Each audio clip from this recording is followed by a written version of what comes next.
Aarav. रिवोन for revenge एक काल्पनिक कथा है। इस कहानी में प्रस्तुत सभी पात्र, घटनाएं और स्थान पूरी तरह से लेखक की कल्पना का परिणाम है, किसी भी वास्तविक घटना, व्यक्ति, जाति, संस्कृति या समाज से जुड़ी हुई नहीं है। इस कहानी का उद्देश्य केवल मनोरंजन और शिक्षा है। हम किसी भी प्रकार की धार्मिक, सांस्कृतिक या सामाजिक भावनाओं को ठेस पहुंचाने का उद्देश्य नहीं रखते हैं। यदि किसी श्रोता को इस कहानी में कोई अंश अनुचित या असंगत प्रतीत हो, तो कृपया इसे काल्पनिक और मनोरंजन के रूप में ले।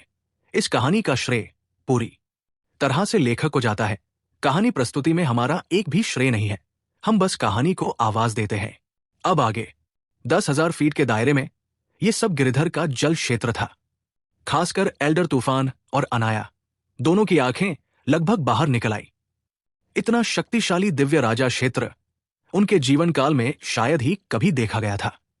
क्लाउड स्काई की तुलना में बूले गिरिधर की शक्ति थोड़ी ज्यादा लगती है। ऐसा लगता है कि उसने कुछ देवता दाउन नियमों को समझ लिया है। यह बस थोड़ा ज्यादा उथला है। आरव ने गिरिधर को किनारे से मूल्यांकन किया। धमाक, धमाक, धमाक। आकाश में सार ऊर्जा उमड़ पड़ी। गिरिधर ने अजय शक्ति का भव्य प्रदर्शन किया। हालांकि वे कुछ समुद्री जीव शक्तिशाली थे, फिर भी वे गिरिधर की लौ मुट्ठियों का सामना नहीं कर सके। कुछ ही देर में 5 महान शून्य रहस्यवादी शक्तियों को गिरिधर ने बुरी तरह परास्त कर दिया। गिरिधर की शक्ति देखकर अनाया और एल्डर तूफान पूरी तरह से स्तब्ध रह गए। 10,000 फीट के दायरे में दिव्य राजा का राज्य, ये महामहिम इसकी शक्ति शायद 8 महान परम पवित्र भूमियों के पवित्र महामहिमों को टक्कर दे सकती है। एल्डर तूफान ने प्रशंसा भरी सांस के साथ कहा। रास्ते में उसने युवा मास्टर आरव को महामहिम कहकर पुकारा। ऐसा शक्तिशाली वास्तव में युवा गुरु आरव का सेवक है। अनाया ने चिंतित और संदेह भरी नजरों से आरव की ओर देखा। आरव से दोबारा मिलते ही उसे अचानक पता चला कि आरव बिल्कुल ऊपर सूरज की तरह है, इतना चमकीला कि लोग उसे घूर भी नहीं पा रहे थे।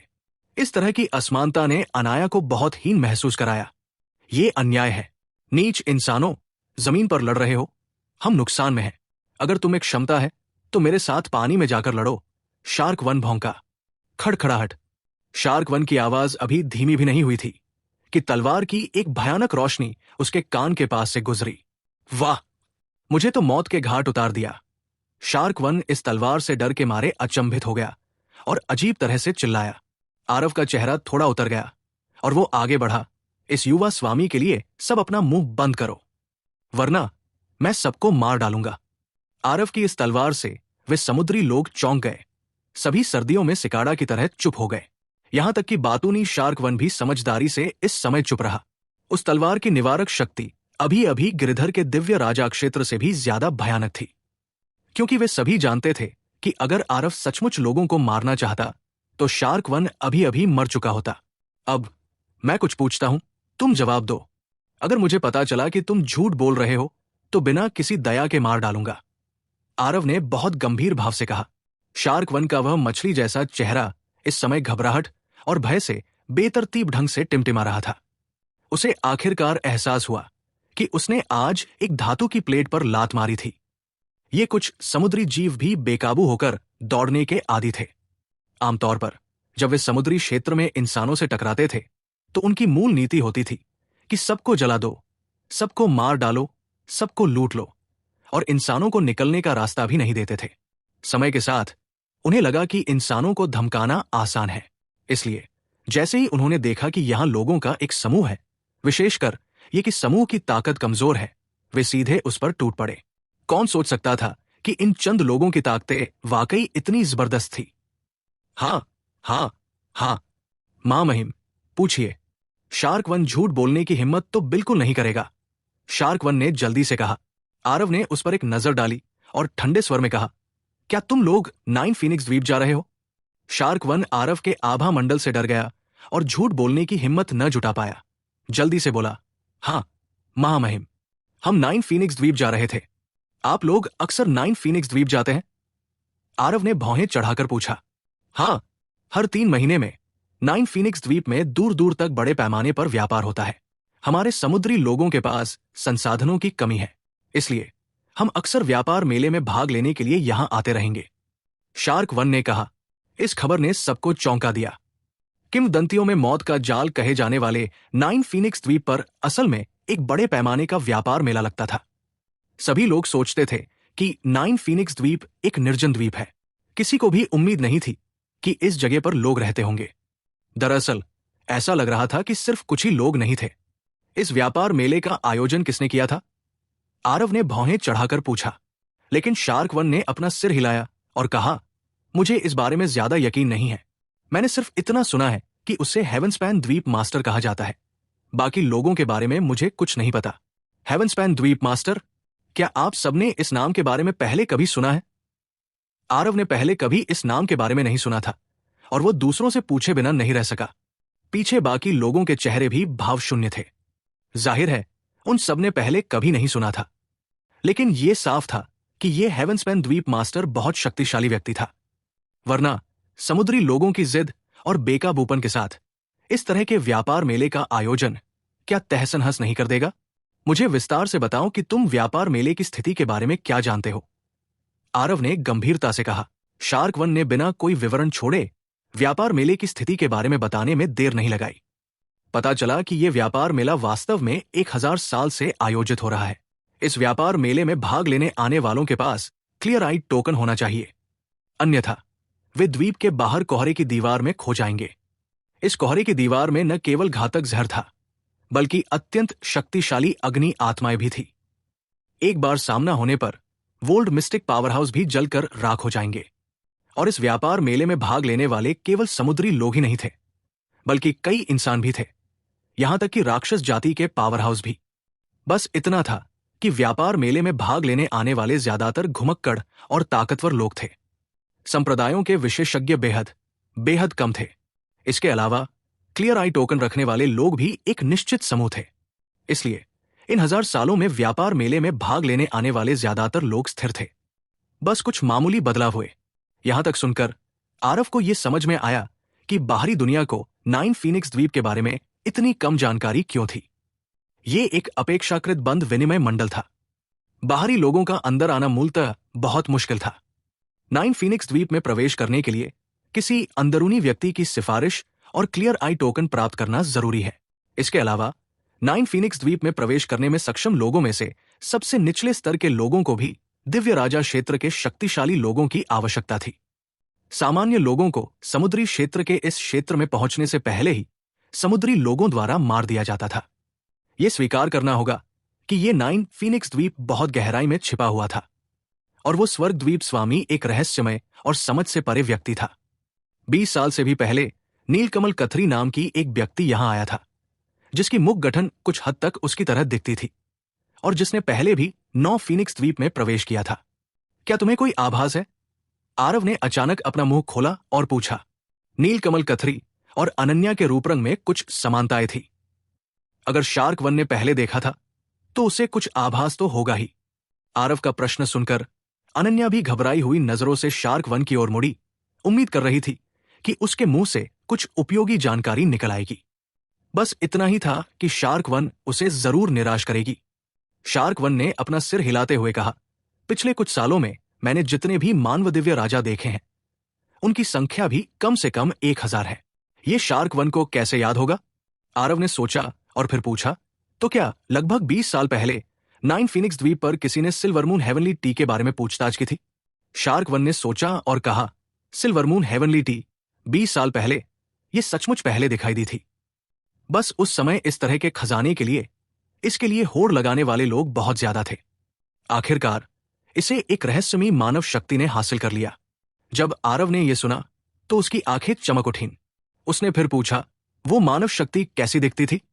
लेकिन शार्क वन ने फिर से सिर हिलाया और कहा, उस व्यक्ति ने खुद को पूरी तरह से ढक लिया था। मैं बिल्कुल भी देख नहीं पाया। आरव थोड़ा निराश हुए बिना नहीं रह सके।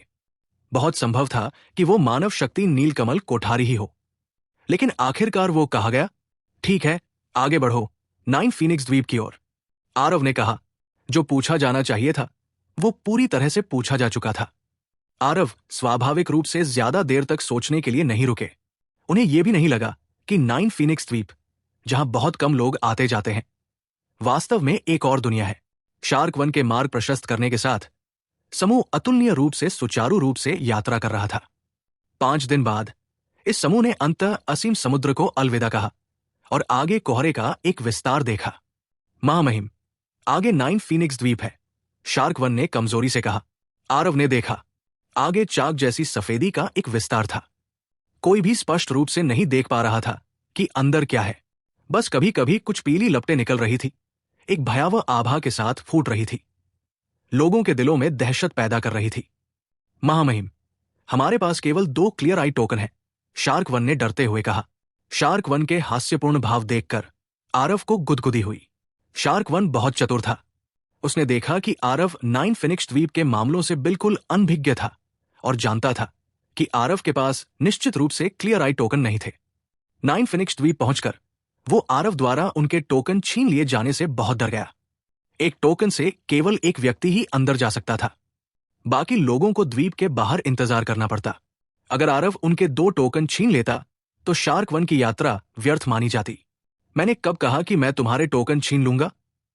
आरव खुद को रोक न सका और हंस पड़ा। यह सुनकर सभी दंग रह गए। महामहिम, उनके टोकन छीने बिना हम अंदर कैसे जाएं?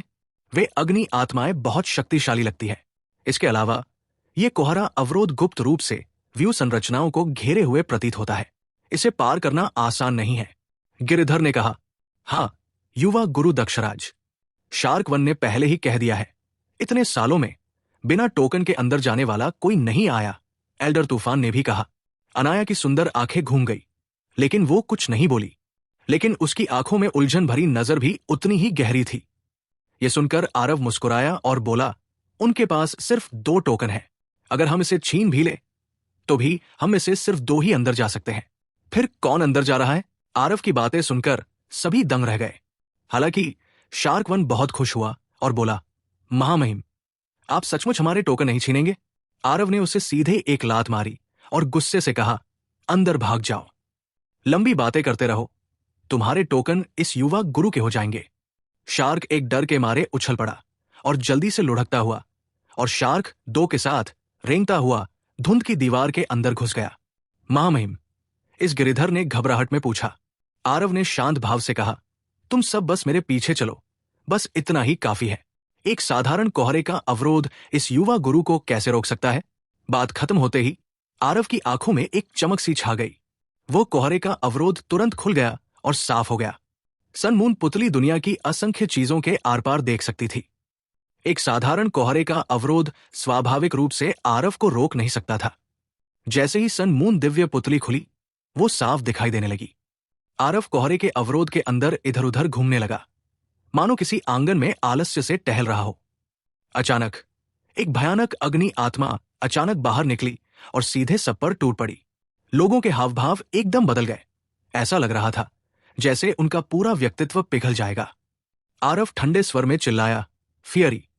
एक आकृति तेजी से घूमी और सीधे उस अग्नि आत्मा पर झपटी। सबकी अचंभित निगाहों के सामने फियरी ने दोनों हाथ बढ़ाकर अग्नि आत्मा को अपनी बाहों में जकड़ लिया। फिर एक ऐसा दृश्य घटित हुआ जिसने लोगों को और भी आश्चर्यचकित कर दिया। फियरी ने सीधे अपना सिर नीचे किया, अग्नि आत्मा को उठाया और चबाना शुरू कर दिया। ये एक आदिम आत्मा है, एल्डर तूफान ने आश्चर्य से कहा। भले ही वो एक आदिम आत्मा थी, लेकिन इतनी भयानक अग्नि आत्मा का विरोध करने में सक्षम होने के कारण वो एक अद्भुत अस्तित्व भी होगी। आरव ने मुस्कुराते हुए कहा, फियरी एक शुद्ध चंदन ज्वाला कमल से अवतरित हुई थी और दुनिया की असंख्य ज्वालाओं को भस्म कर सकती है।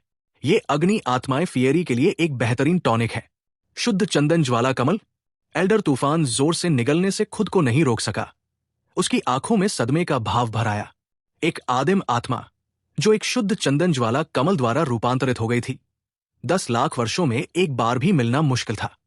वो आरव को देखता रहा, अपने हृदय में अंतहीन रूप से जकड़ा हुआ। 20 वर्षों तक गायब रहने के बाद दक्षराज ने आखिर क्या झेला होगा? यह आदमी वाकई बेहद राक्षसी था। रास्ते में फियरी ने कई अग्नि आत्माओं को निगल लिया, लेकिन उसका आभा मंडल और भी प्रबल होता गया, जिससे सभी डर से कांप उठे। इस आदमी ने डकार भी ली और शर्म से कहा, बहुत भरा हुआ। आधे दिन बाद अचानक सबकी आंखों के सामने उजाला और साफ हो गया। आखिरकार वे एक जमीनी इलाके में पहुंच गए। आगे की जगह वाकई एक कस्बे जैसी थी। लोगों का आना जाना लगा हुआ था। एक अंतहीन धारा की तरह बह रहा था। इस समुद्री क्षेत्र में व्यापार मेला लगाने के लिए इस जगह के स्वामी की ताकत को कम करके नहीं आका जा सकता। गिरिधर ने कहा, महामहिम, आपने सचमुच प्रवेश कर लिया। ये कैसे संभव है? अचानक एक अजीब सी चीख सुनाई दी। आवाज सदमे से भरी थी। शार्क वन के अलावा ये कौन हो सकता है? क्लियर आई टोकन की जरूरत न होना और 9 फिनिक्स द्वीप में प्रवेश कर पाना, इन 1000 सालों में ऐसा पहले कभी नहीं हुआ। शार्क 2 की आवाज भी इसी तरह चिंता से भरी थी। बिना किसी बात का बतंगड़ बना रहे हो। ऐसी बहुत सी चीजें हैं जो आपने पहले नहीं देखी। मेरे स्वामी के बारे में आप जैसी छोटी मछली क्या भाप सकती है? तो क्या तुमने पहले कभी किसी छठे स्तर के स्वर्गीय गहन को देखा है जो तुम्हें मार सकता है? शुभमन ने गर्व से कहा। शार्क वन दंग रह गया और सचमुच गंभीरता से सोचने लगा। थोड़ी देर बाद ही उसे अचानक एहसास हुआ। उसने कहा, एन, तुम्हारी बात बिल्कुल सही है। महामहिम कोई साधारण व्यक्ति नहीं है। शार्क वन बहुत प्रभावित है। समुद्री जाति भी बलवानों का आदर करती थी। आरव की शक्ति ने शार्क वन को पहले ही पूरी तरह से आश्वस्त कर दिया था। इसके अलावा आरव द्वारा उन्हें हराने के बाद उसने उनके लिए मुश्किलें नहीं बढ़ाई और यहां तक कि उनके स्पष्ट नेत्र चिन्ह भी नहीं छीने।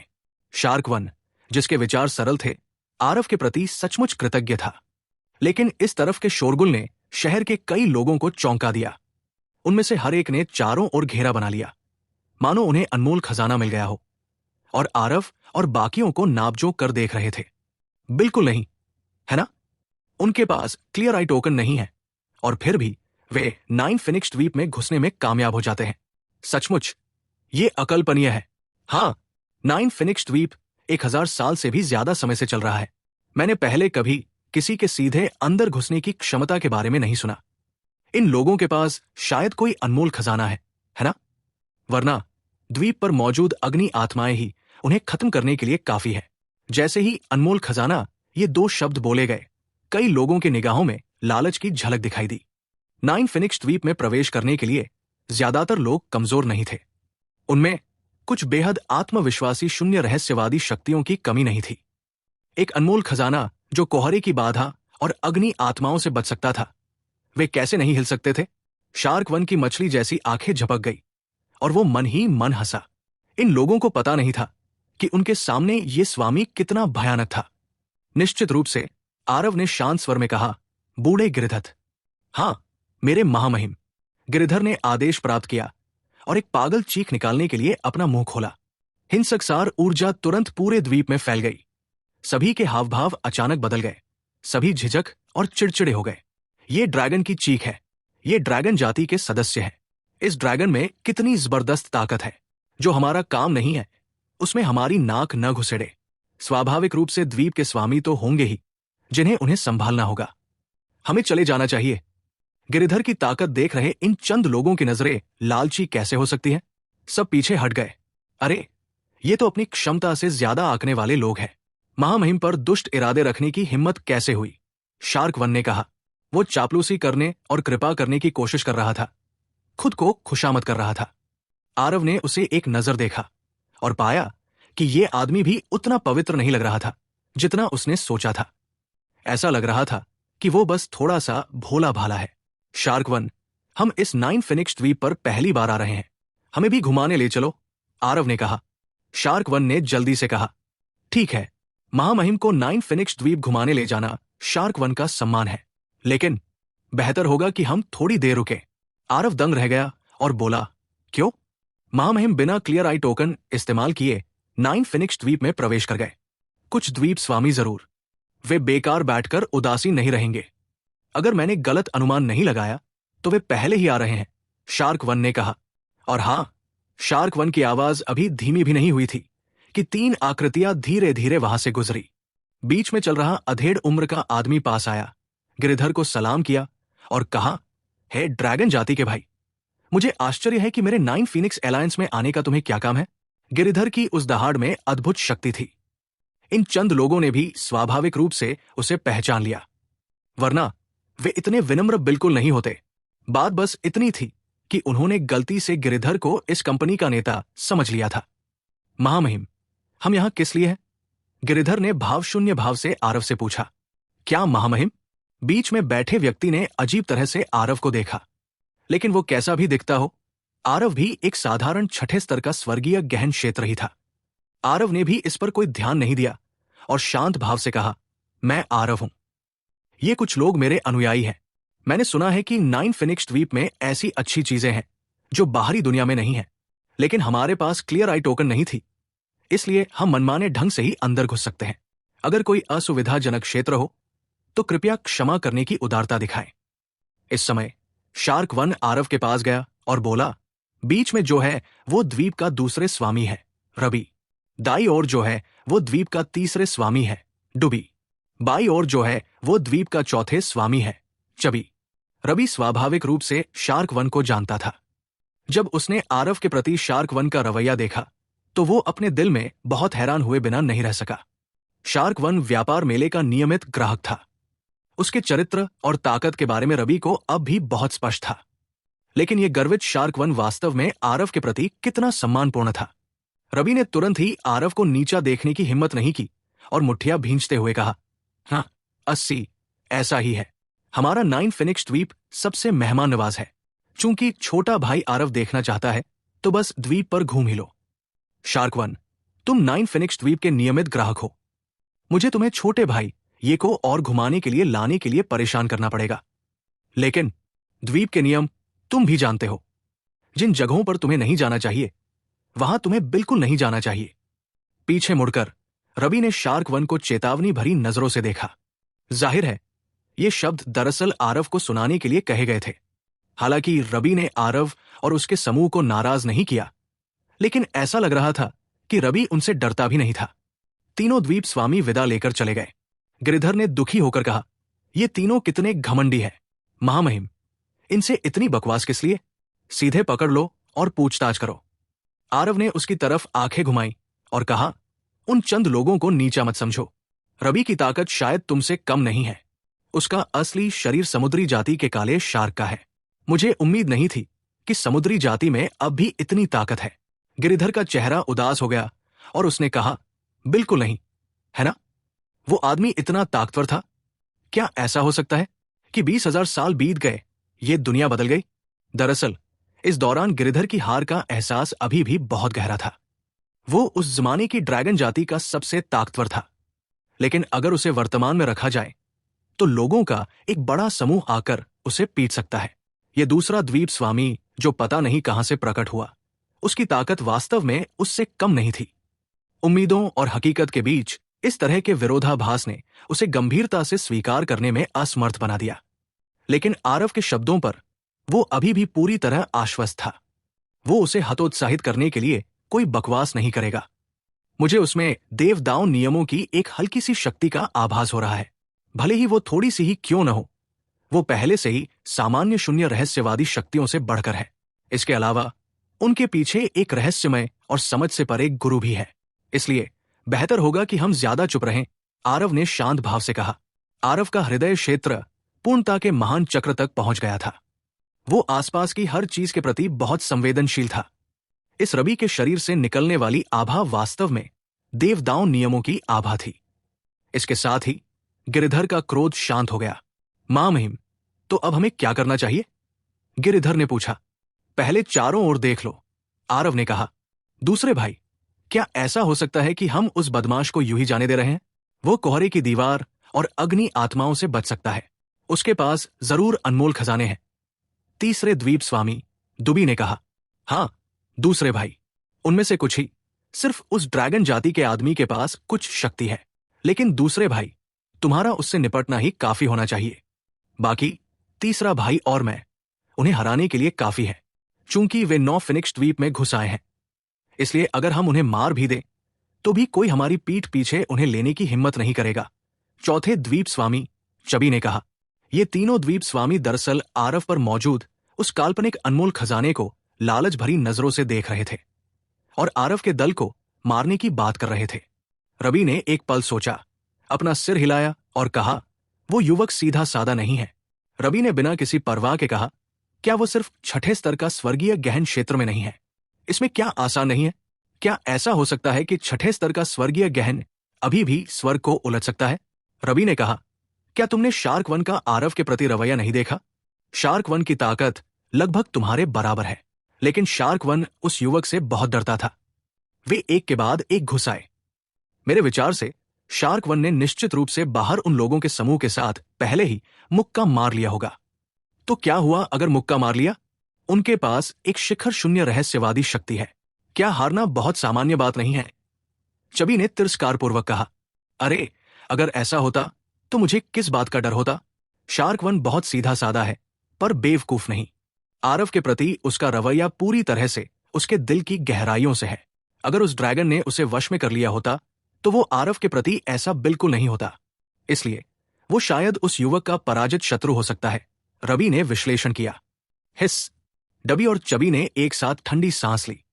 उनकी आंखें सदमे से भर आई। छठे स्तर का एक दांव प्रोफाउंड एक शून्य रहस्यवादी महाशक्ति को हरा सकता है? यह संभव नहीं है ना? डबी ने अविश्वास से कहा। हालांकि मुझे भी यकीन नहीं हो रहा, लेकिन शार्क वन का स्वभाव मेरी नजरों से छुप नहीं सकता। ये युवक बिल्कुल भी सीधा साधा नहीं है, रवि ने कहा। डबी और चबी दोनों बेहद हैरान थे, लेकिन वे दोनों जानते थे कि रवि की न सिर्फ युद्ध शक्ति बहुत मजबूत थी, बल्कि उसका दिमाग भी तेज था। वो बिल्कुल भी गलत नहीं देख सकता था। बस यही नतीजा था कि वे दोनों इसे स्वीकार नहीं कर पा रहे थे। दूसरे भाई, क्या ऐसा हो सकता है कि हम इस मामले को यूं ही छोड़ रहे हैं? रवि ने अनिच्छा से कहा। रवि ने मुस्कुराते हुए कहा, बिग ब्रदर को जिन स्पिरिट मेडिसिन की जरूरत है, इस बार वो आखिरकार इकट्ठा हो ही गई। जब तक वो सफलता हासिल कर सकता है, भले ही ये बदमाश और भी ताकतवर हो, ये किसी काम का नहीं है। इसलिए जब तक ये बदमाश कोई उपद्रव न मचा दे, पहले उसे इंतजार करवाओ। मेरे हिसाब से उनके द्वीप पर आने के पीछे जरूर कोई और मकसद होगा। वो इतनी जल्दी नहीं जाएंगे। ये शब्द सुनकर ही दोनों लोगों के माथे पर बल पड़ गए। अरे, ये तो सेकंड ब्रदर ही है, तुम, जिसने हर मुमकिन संभावना का हिसाब लगाया। वो व्यक्ति जो असल में पर्पल लिंग्जी, उस तरह की स्पिरिट मेडिसिन ढूंढ पाया, ये तो स्वर्ग का वरदान है।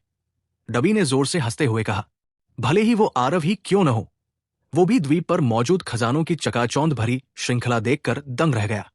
ये 9 फीनिक्स द्वीप मार्शल कलाकार के लिए तो मानो स्वर्ग ही था। यहां ढेरों आत्मिक औषधियां और ढेरों खजाने थे, जो बाहरी दुनिया में देखने को नहीं मिलते थे। उसे नहीं लगता था कि इस जगह में दुनिया की हर चीज मौजूद है। यहां तो कई ऐसे खजाने भी थे जो आरव ने भी पहले नहीं देखे थे। लेकिन शर्त यह थी कि आपके पास ऐसी चीजें होनी चाहिए जो दूसरे पक्ष को संतुष्ट करें। ये ऐसी जगह है जहां कोई एक वस्तु के बदले दूसरी वस्तु ले सकता था। यहां सार क्रिस्टल स्वीकार नहीं किए जाते थे। अगर आप थोड़े अमीर भी होते तो भी आप अपनी मनचाही चीजें नहीं खरीद सकते थे। अरे वाह, ये व्यापार मेला वाकई लाजवाब है। और मुझे नहीं पता कि ये हेवनस्पैन द्वीप का स्वामी कौन है जो इतना भव्य व्यापार मेला लगा सकता है। आरव ने भावनाओं के उतार चढ़ाव के साथ कहा। शार्क वन ने बगल से कहा, हाँ, महामहिम आरव, अगर यहां की वस्तुएं सुंदर प्रदर्शनों की चकाचौंध भरी श्रृंखला न होती तो ये इतने सारे दिग्गजों को कैसे आकर्षित कर पाती? अभी इन लोगों में से ऐसे कई लोग हैं जिन्होंने इस व्यापार मेले की वजह से अपनी बाधाओं को पार किया है। बाहरी दुनिया में इस तरह की आत्मा औषधियां और खजाने ढूंढना वाकई आसान नहीं था, लेकिन यहां सबके हाथ में अच्छी अच्छी चीजें थी। हर कोई अपनी जरूरत की चीजें ले रहा था, और जो चीजें उन्हें नहीं चाहिए थी, उन्हें अपनी जरूरत की चीजों से बदल रहा था। यह प्रभावशाली था। शार्क वन, क्या तुम इस बार यहां कुछ अच्छी चीजें लाए हो? शार्क वन के चेहरे पर गर्व था और उसने कहा, जरूर। हमारे मरमेन कबीले का पर्ल हेवतीर्स व्यापार मेले में सबसे ज्यादा स्वागत योग्य विनिमय वस्तु है। यह सुनकर आरव की आंखें चमक उठीं और बोले, पर्ल हेवटीर्स। पर्ल हेवटीर्स की एक बूंद 100 साल की कठोर खेती के बराबर है। आपके पास कितने साल के पर्ल हेवटीर्स हैं? ये पर्ल हेवतीर्स 9 प्रमुख मूल औषधियों में से एक थी। आरव हमेशा से पर्ल हेवतीर्स का पता ढूंढता रहा था। उसे नहीं लगता था कि यह वास्तव में इस मत्स्यवंश के हाथ में है। आरव की गर्म निगाहों को देखकर शार्क वन ने कहा, मैं जो सबसे अच्छी चीज लाया हूं वो सिर्फ 5 लाख साल पुरानी है, और इसमें तो सिर्फ एक बूंद है। यह सुनकर आरव निराश भाव प्रकट किए बिना नहीं रह सका और बोला, 10 लाख साल पुरानी पर्ल हेवतीर्स, आप सभी को यह मिलनी चाहिए, है ना? मुझे आश्चर्य है कि आपका मत्स्यवंश किस चीज के बदले में इसे लेना चाहता है। 5 लाख साल पुरानी उस उम्र की एक चीज पहले से ही कई शहरों के बराबर और बेहद दुर्लभ थी, लेकिन 10 लाख साल पुरानी पर्ल हेवतीर्स वो एक असाधारण दुर्लभ खजाना थी। मत्स्यवंश में रखे जाने पर भी वो शायद एक बेहद कीमती अस्तित्व थी। साधारण चीजें शायद उसे हिला भी नहीं सकती थी। जैसा कि अपेक्षित था, शार्क वन के चेहरे के भाव बदल गए और उसने कहा, शार्क वन इस बारे में कोई निर्णय नहीं ले सकता। 10 लाख साल पुरानी पर्ल हेवतीर्स, ये ऐसी चीज है जिसका उपयोग करने की योग्यता केवल कुलपति के पास ही होती है। आरव ने मुस्कुराते हुए कहा, हर चीज की एक कीमत होती है। हालांकि पर्ल हेवतीर्स अनमोल है, लेकिन आपके मर्मेन कबीले में जरूर कोई कमी होगी, वरना आप भी इस व्यापार मेले में नहीं आते। शार्क वन ने एक चिंतनशील भाव प्रकट किया और मुंह खोलकर कहा, दरअसल मैं इस बार कुलपति के आदेश पर यहां आया हूं, 5 लाख साल पुरानी कई तरह की स्पिरिट औषधियों के बदले। बस अगर बदले में भी मिल जाए तो हमारे समुद्री लोगों के कीमियागरों के लिए एक पूरी औषधीय गोली बनाना भी बहुत मुश्किल है। आरव ने जैसे ही यह सुना, वो मुस्कुरा दिया। क्या गोलियों को परिष्कृत करना ही उसकी विशेषता नहीं थी? आप किस तरह की औषधीय गोली को परिष्कृत करना चाहते हैं?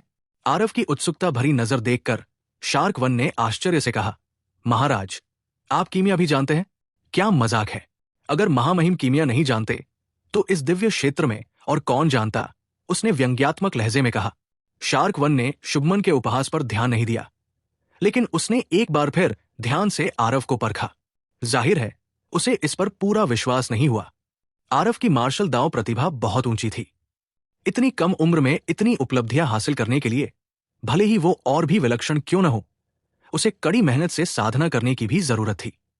इतना प्रतिभाशाली मार्शल कलाकार कीमियागर कैसे हो सकता है? महाराज, इस औषधीय गोली को हमारे युवा कुलपति के लिए परिष्कृत किया जाना है, लेकिन ये तो राक्षसी गोली है, और ये तो रहस्यवादी स्तर की राक्षसी गोली है। शार्क वन ने सावधानी से कहा। आरव मुस्कुराए और बोले, इस बारे में आपको चिंता करने की जरूरत नहीं है। मैं बस इतना पूछ रहा हूं, अगर मेरे पास आत्मा की दवाइयां हों और मैं आप सभी को औषधीय गोली को परिष्कृत करने में मदद कर दूं, तो क्या ये 10 लाख साल पुरानी पर्ल हेवतीर्स की एक बूंद के बराबर हो सकती है या नहीं?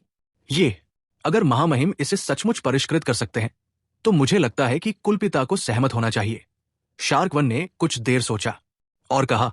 आरव ने सिर हिलाया और कहा, ठीक है, अभी किसी को कबीले में वापस भेजो और अपने कुलपिता से निर्देश मांगो। औषधीय गोली का मामला मुझ पर छोड़ दो। शार्क वन दंग रह गया और बोला, लेकिन आपने अभी तक ये नहीं पूछा कि ये किस प्रकार की औषधीय गोली है। आरव ने बेपरवाही से कहा, मेरे लिए कोई भी औषधीय गोली एक समान है। शार्क वन लड़खड़ा गया और लगभग लड़खड़ाकर जमीन पर गिर पड़ा। पहले घमंडी देखा था, लेकिन इतना घमंडी पहले कभी नहीं देखा। इतनी बड़ी बात, किसी ने वाकई इस औजार के बारे में शेखी बघारने की हिम्मत की। अगर आरव की वो तलवार न होती जिसने शार्क वन को पहले ही अचंभित कर दिया था, तो वो अभी काटने के लिए जरूर निकल पड़ता। लेकिन मामला युवा कुलपति के जीवित रहने का था। शार्क वन ने लापरवाही बरतने की हिम्मत नहीं की और फिर भी मरमर कुलपति से निर्देश लेने के लिए किसी को वापस भेज दिया। शार्क वन ने एक बार जरूरी स्पिरिट औषधियों के बारे में बताया। आरव यह सुनकर थोड़ा हैरान हुआ और बोला, तो ये पर्पल वॉइड विटैलिटी स्पिरिट पिल है। इस राक्षसी गोली को परिष्कृत करना आसान नहीं है। राक्षस जाति के सर्वोच्च कीमिया सम्राटों के लिए भी इसे परिष्कृत करने वाले बहुत कम हैं। ऐसा लगता है कि आपके युवा कुलपति का आंतरिक कोर किसी ने चकनाचूर कर दिया है। उसका राक्षसी सार नष्ट हो गया है और बिखर गया है। एक वाक्य ने शार्क वन की मछली जैसी आंखों को चौड़ी तश्तरियों में बदल दिया। महामहिम, क्या आप वास्तव में पर्पल वॉइड विटैलिटी स्पिरिट पिल के बारे में जानते हैं? शार्क वन को चौंकने की जरूरत नहीं थी। यह पर्पल वॉइड विटैलिटी स्पिरिट पिल एक प्राचीन पिल फॉर्मूला थी। पूरी समुद्री जाति में कुछ ही जनजातियां थी जिनके पास यह पिल फॉर्मूला था, और मरमेन कबीला उनमें से एक था। हालांकि पिल फॉर्मूला होना एक बात थी, वे उसे परिष्कृत कर पाते थे या नहीं, यह दूसरी बात थी। समुद्री जाति के संसाधन शुरू से ही सीमित थे। कीमिया कौशल पहले से ही विकसित नहीं थे।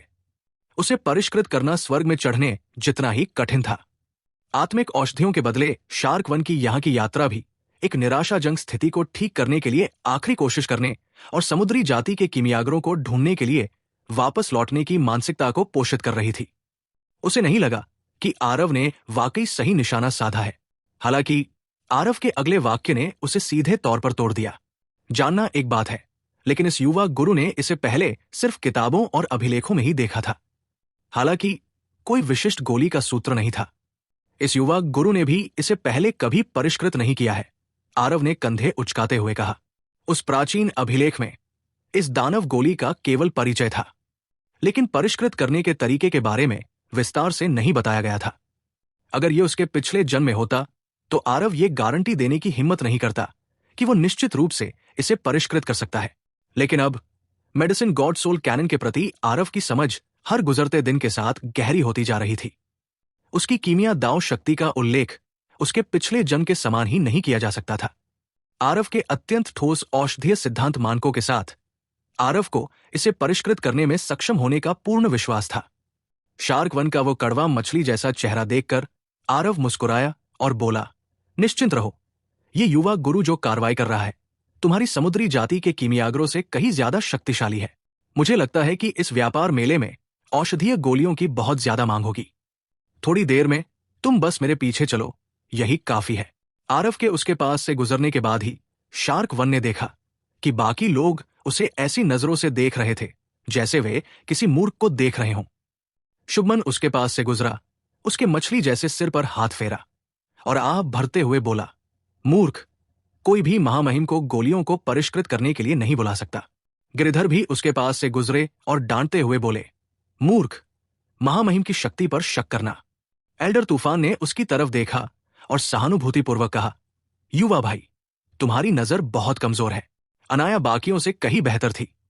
उसने चौड़ी मुस्कान के साथ कहा, चिंता मत करो, इस दुनिया में ऐसी कोई औषधि नहीं है जिसे युवा मास्टर आरव परिष्कृत न कर सके।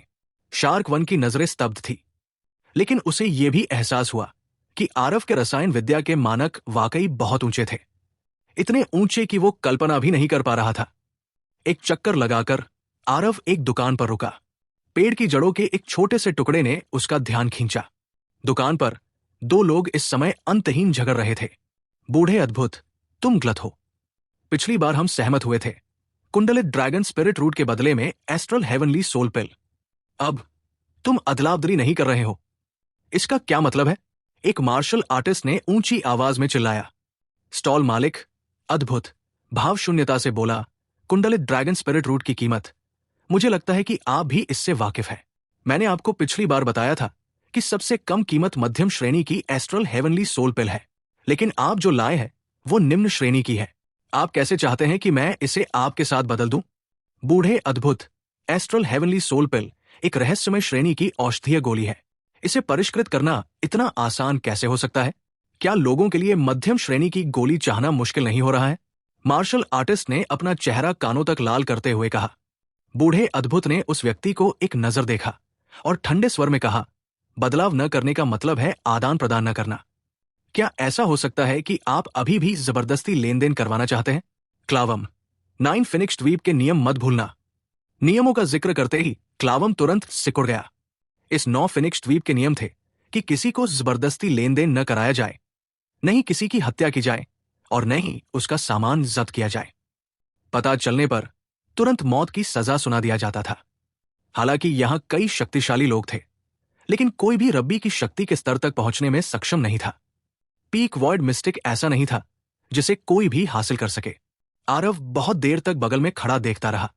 इस समय वो उस अद्भुत से बोला, तुम्हारा कुंडलित ड्रैगन स्पिरिट रूट, जब तक ये मध्यम श्रेणी का एस्ट्रल हेवनली सोल पिल है, चलेगा? अद्भुत ने आरव की ओर देखा और आंखें घुमाई। उसने कहा, जब तक? क्या तुम इसे निकाल सकते हो? अगर तुम इसे निकाल सकते हो तो तुम्हें देने में क्या हर्ज है? बगल में खड़ा क्लावम सतर्क नजरों से आरव को देख रहा था। जाहिर है वो सचमुच डर रहा था कि आरव एस्ट्रल हेवनली सोल पिल निकाल लेगा। आरव मुस्कुराया, लेकिन अद्भुत ने ध्यान नहीं दिया और क्लावम से कहा, इस बड़े भाई, तुम इस बारे में क्या सोचते हो? मैं तुम्हारी एस्ट्रल हेवनली सोल पिल को फिर से बनाने और थोड़ा परिष्कृत करने के लिए भट्टी में वापस कर दूंगा। ये कुंडलित ड्रैगन स्पिरिट रूट हम दोनों को आधा आधा मिलेगा। कुंडलित ड्रैगन स्पिरिट रूट शरीर साधकों के लिए बहुत लाभदायक था। आरव ने देखा कि यह क्लावम वास्तव में एक शरीर साधक था। उसकी शक्ति पहले ही दिव्य राजा के चरम पर पहुंच चुकी थी। वास्तव में जब शरीर साधक एक अत्यंत उच्च लोक में पहुंच जाते थे तो वे सार ऊर्जा मार्शल कलाकारों से भी अधिक भयानक हो जाते थे। उनके शरीर की सुरक्षा को विकृत माना जा सकता था। यदि वे एक अत्यंत दुर्जय मार्शल तकनीक की साधना करते रहे तो ये लगभग उसी श्रेणी के लोगों को नष्ट कर देगी। ये कुंडलित ड्रैगन स्पिरिट रूट क्लावम के लिए बहुत महत्वपूर्ण था। इसलिए इसे आखिरी बार देखने के बाद उसने अपनी सारी बचत लगभग खर्च कर दी और अल्केमिस्ट एसोसिएशन के अल्केमी सम्राट को एस्ट्रल हेवनली सोल पिल को परिष्कृत करने के लिए आमंत्रित किया। लेकिन दुर्भाग्य से दूसरे पक्ष ने केवल एक निम्न श्रेणी एस्ट्रल हेवनली सोल पिल को परिष्कृत किया। इससे वो लगभग पागल हो गया। यह बहुत बुरा था कि हालांकि क्लावम की ताकत कम नहीं थी, फिर भी उसने अल्केमिस्ट एसोसिएशन के बड़े अधिकारी को नाराज करने की हिम्मत नहीं की। इसके अलावा गोली को परिष्कृत करने के लिए कीमियागरों को आमंत्रित करना, शुरुआत में ही ग्रेड की जिम्मेदारी लेना था। भले ही उसे उससे परेशानी हो, यह भी उचित नहीं था। बेबस महसूस करते हुए वो फिर भी 9 फिनिक्स द्वीप पर आया, कुंडलित ड्रैगन स्पिरिट रूट के बदले में अद्भुत को ढूंढने की इच्छा से। लेकिन अद्भुत ने इसके लिए बिल्कुल भी हामी नहीं भरी। आरव का सुझाव सुनकर क्लावम आश्चर्यचकित हो गया। एक बार औषधीय गोली परिष्कृत हो जाने के बाद यह मूल रूप से पहले से ही स्थिर और अपरिवर्तनीय थी। ऐसे लोग थे जो औषधीय गोली को शुद्ध करके उसका ग्रेड बढ़ा सकते थे, लेकिन वे सभी ऐसे अस्तित्व थे जो अल्केमी दांव में पूर्णता के शिखर पर पहुंच चुके थे। क्या ये युवक उनकी आंखों के सामने ये कर सकता था? इसके अलावा एस्ट्रल हेवनली सोल पिल की शोधन कठिनाई बहुत ज्यादा थी।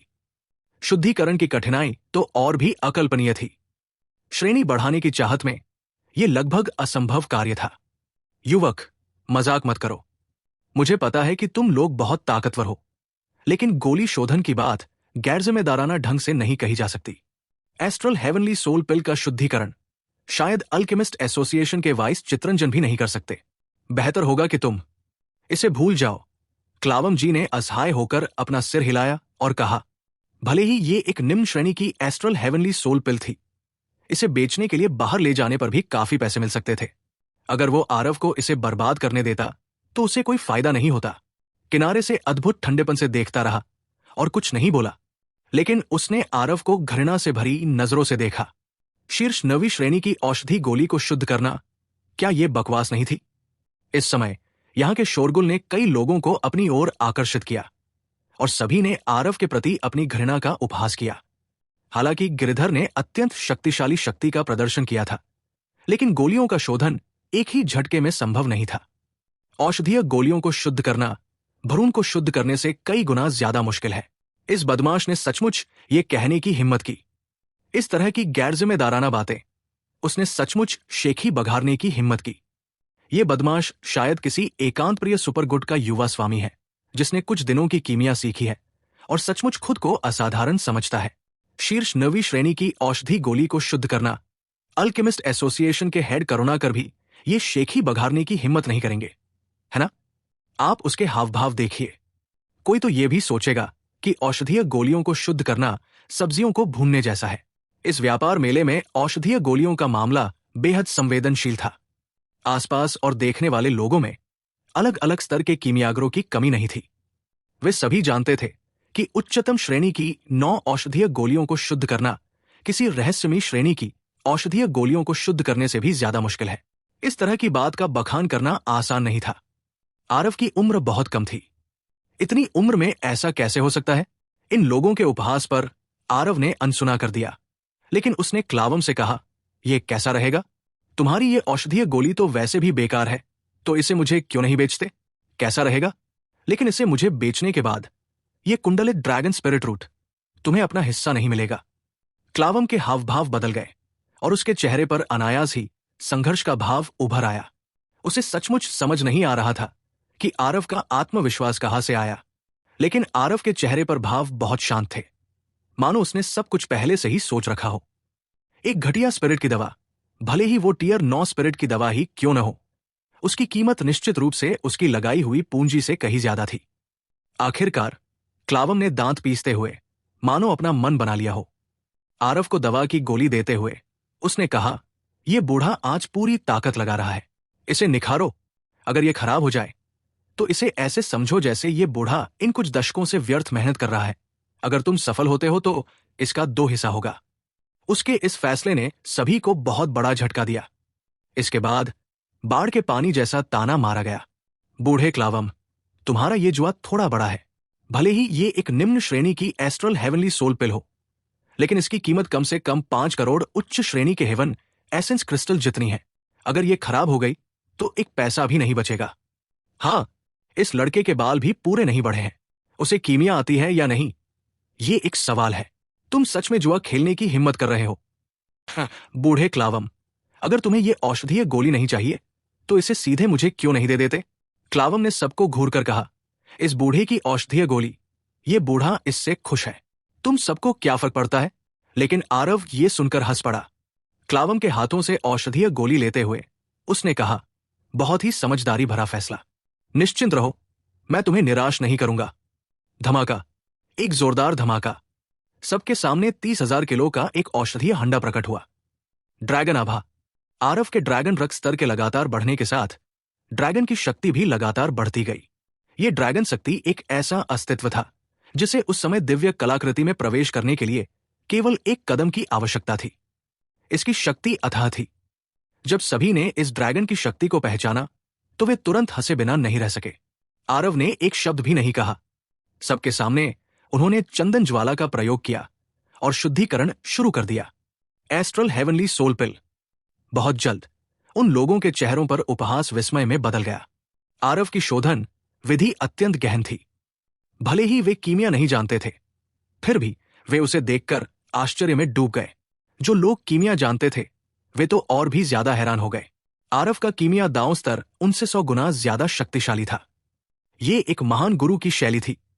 इसी तरह जो कीमिया सम्राट देख रहे थे, उन्हें निराशा हुई कि वे आरव के शोधन को बिल्कुल भी नहीं समझ पा रहे थे। अंतर बहुत ज्यादा था। अपनी पीढ़ी का एक गुरु।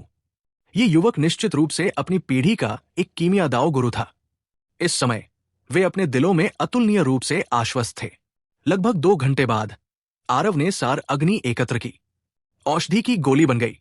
जब क्लावम ने आरव के हाथों में औषधीय गोली देखी तो वो इतना उत्साहित हुआ कि उसका चेहरा लाल हो गया। सही जुआ खेला। इस बूढ़े ने सही जुआ खेला। हाँ, क्लावम अविश्वसनीय रूप से उत्तेजित हो गया और उसने अपना सिर आसमान की ओर उठाया और जोर से हंसा। उच्च श्रेणी, लेकिन आकार में छोटी।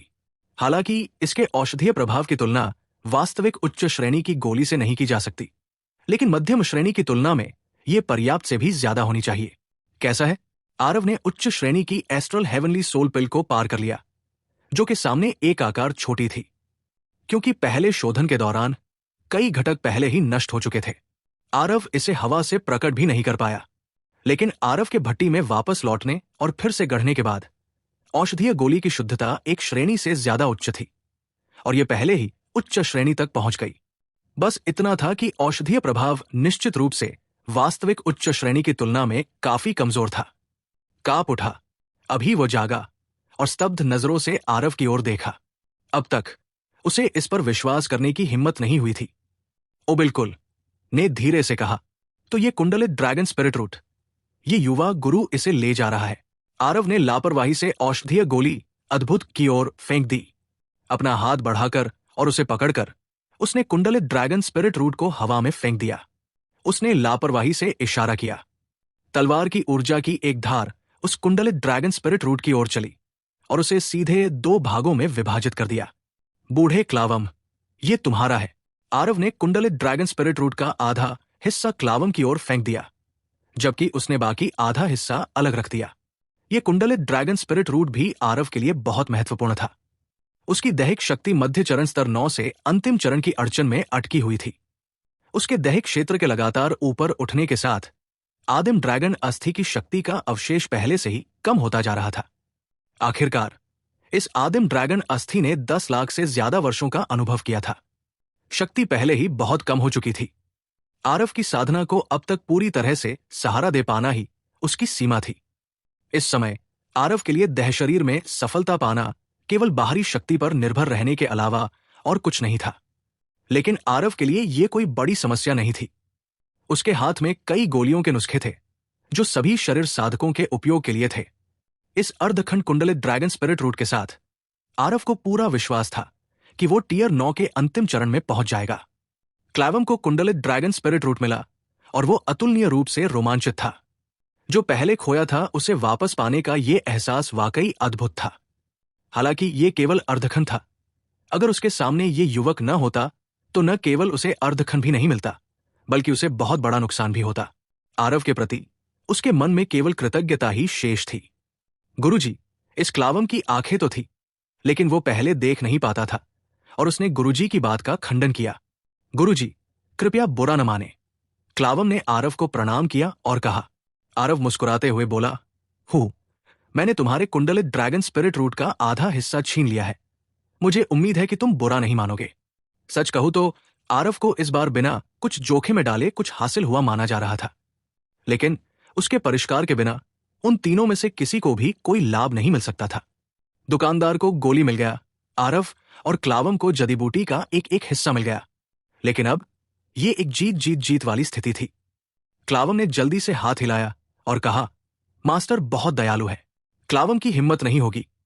बस, आगे से बात करते हुए क्लावम अचानक शर्म से लाल हो गया। आरव उसके विचारों को कैसे नहीं समझ सकता था। उसने मुस्कुराते हुए कहा, मैं क्रिम्सन फिर्मामेंट टायरेनिकल बॉडी पिल को परिष्कृत करने में आपकी मदद कर सकता हूं, लेकिन तुम्हें स्पिरिट औषधियां स्वयं तैयार करनी होंगी। शरीर शोधन के अंतिम चरण टियर 9 तक पहुंचने का मतलब यह नहीं था कि अब आगे बढ़ने का कोई रास्ता नहीं था। सार ऊर्जा क्षेत्र के शून्य रहस्यवादी की तरह शरीर शोधन में भी अभी सुधार की गुंजाइश थी, लेकिन शरीर शोधन के शोधन क्षेत्र के महान चक्र तक पहुंचने की इच्छा स्वर्ग तक पहुंचने जितना ही कठिन था। इसलिए यही कारण था कि क्लावम ने कुंडलित ड्रैगन स्पिरिट रूट के इस आधे हिस्से को अतुलनीय रूप से महत्वपूर्ण माना। अगर द्वीप के नियमों का डर न होता तो उसके मन में छीनने का विचार भी आता, लेकिन अब क्लावम आरव के शब्द सुनकर बेहद खुश हो गया। क्रिम्सन फिर्मामेंट टायरेनिकल बॉडी पिल के साथ उसका मांसल शरीर एक कदम और आगे बढ़ सकेगा। उसकी शक्ति निश्चित रूप से प्रारंभिक अवस्था के शून्य रहस्यवादी शक्तियों को टक्कर दे सकेगी। उसके लिए यह निस्संदेह एक ही छलांग में स्वर्ग की ओर चढ़ने जैसा था।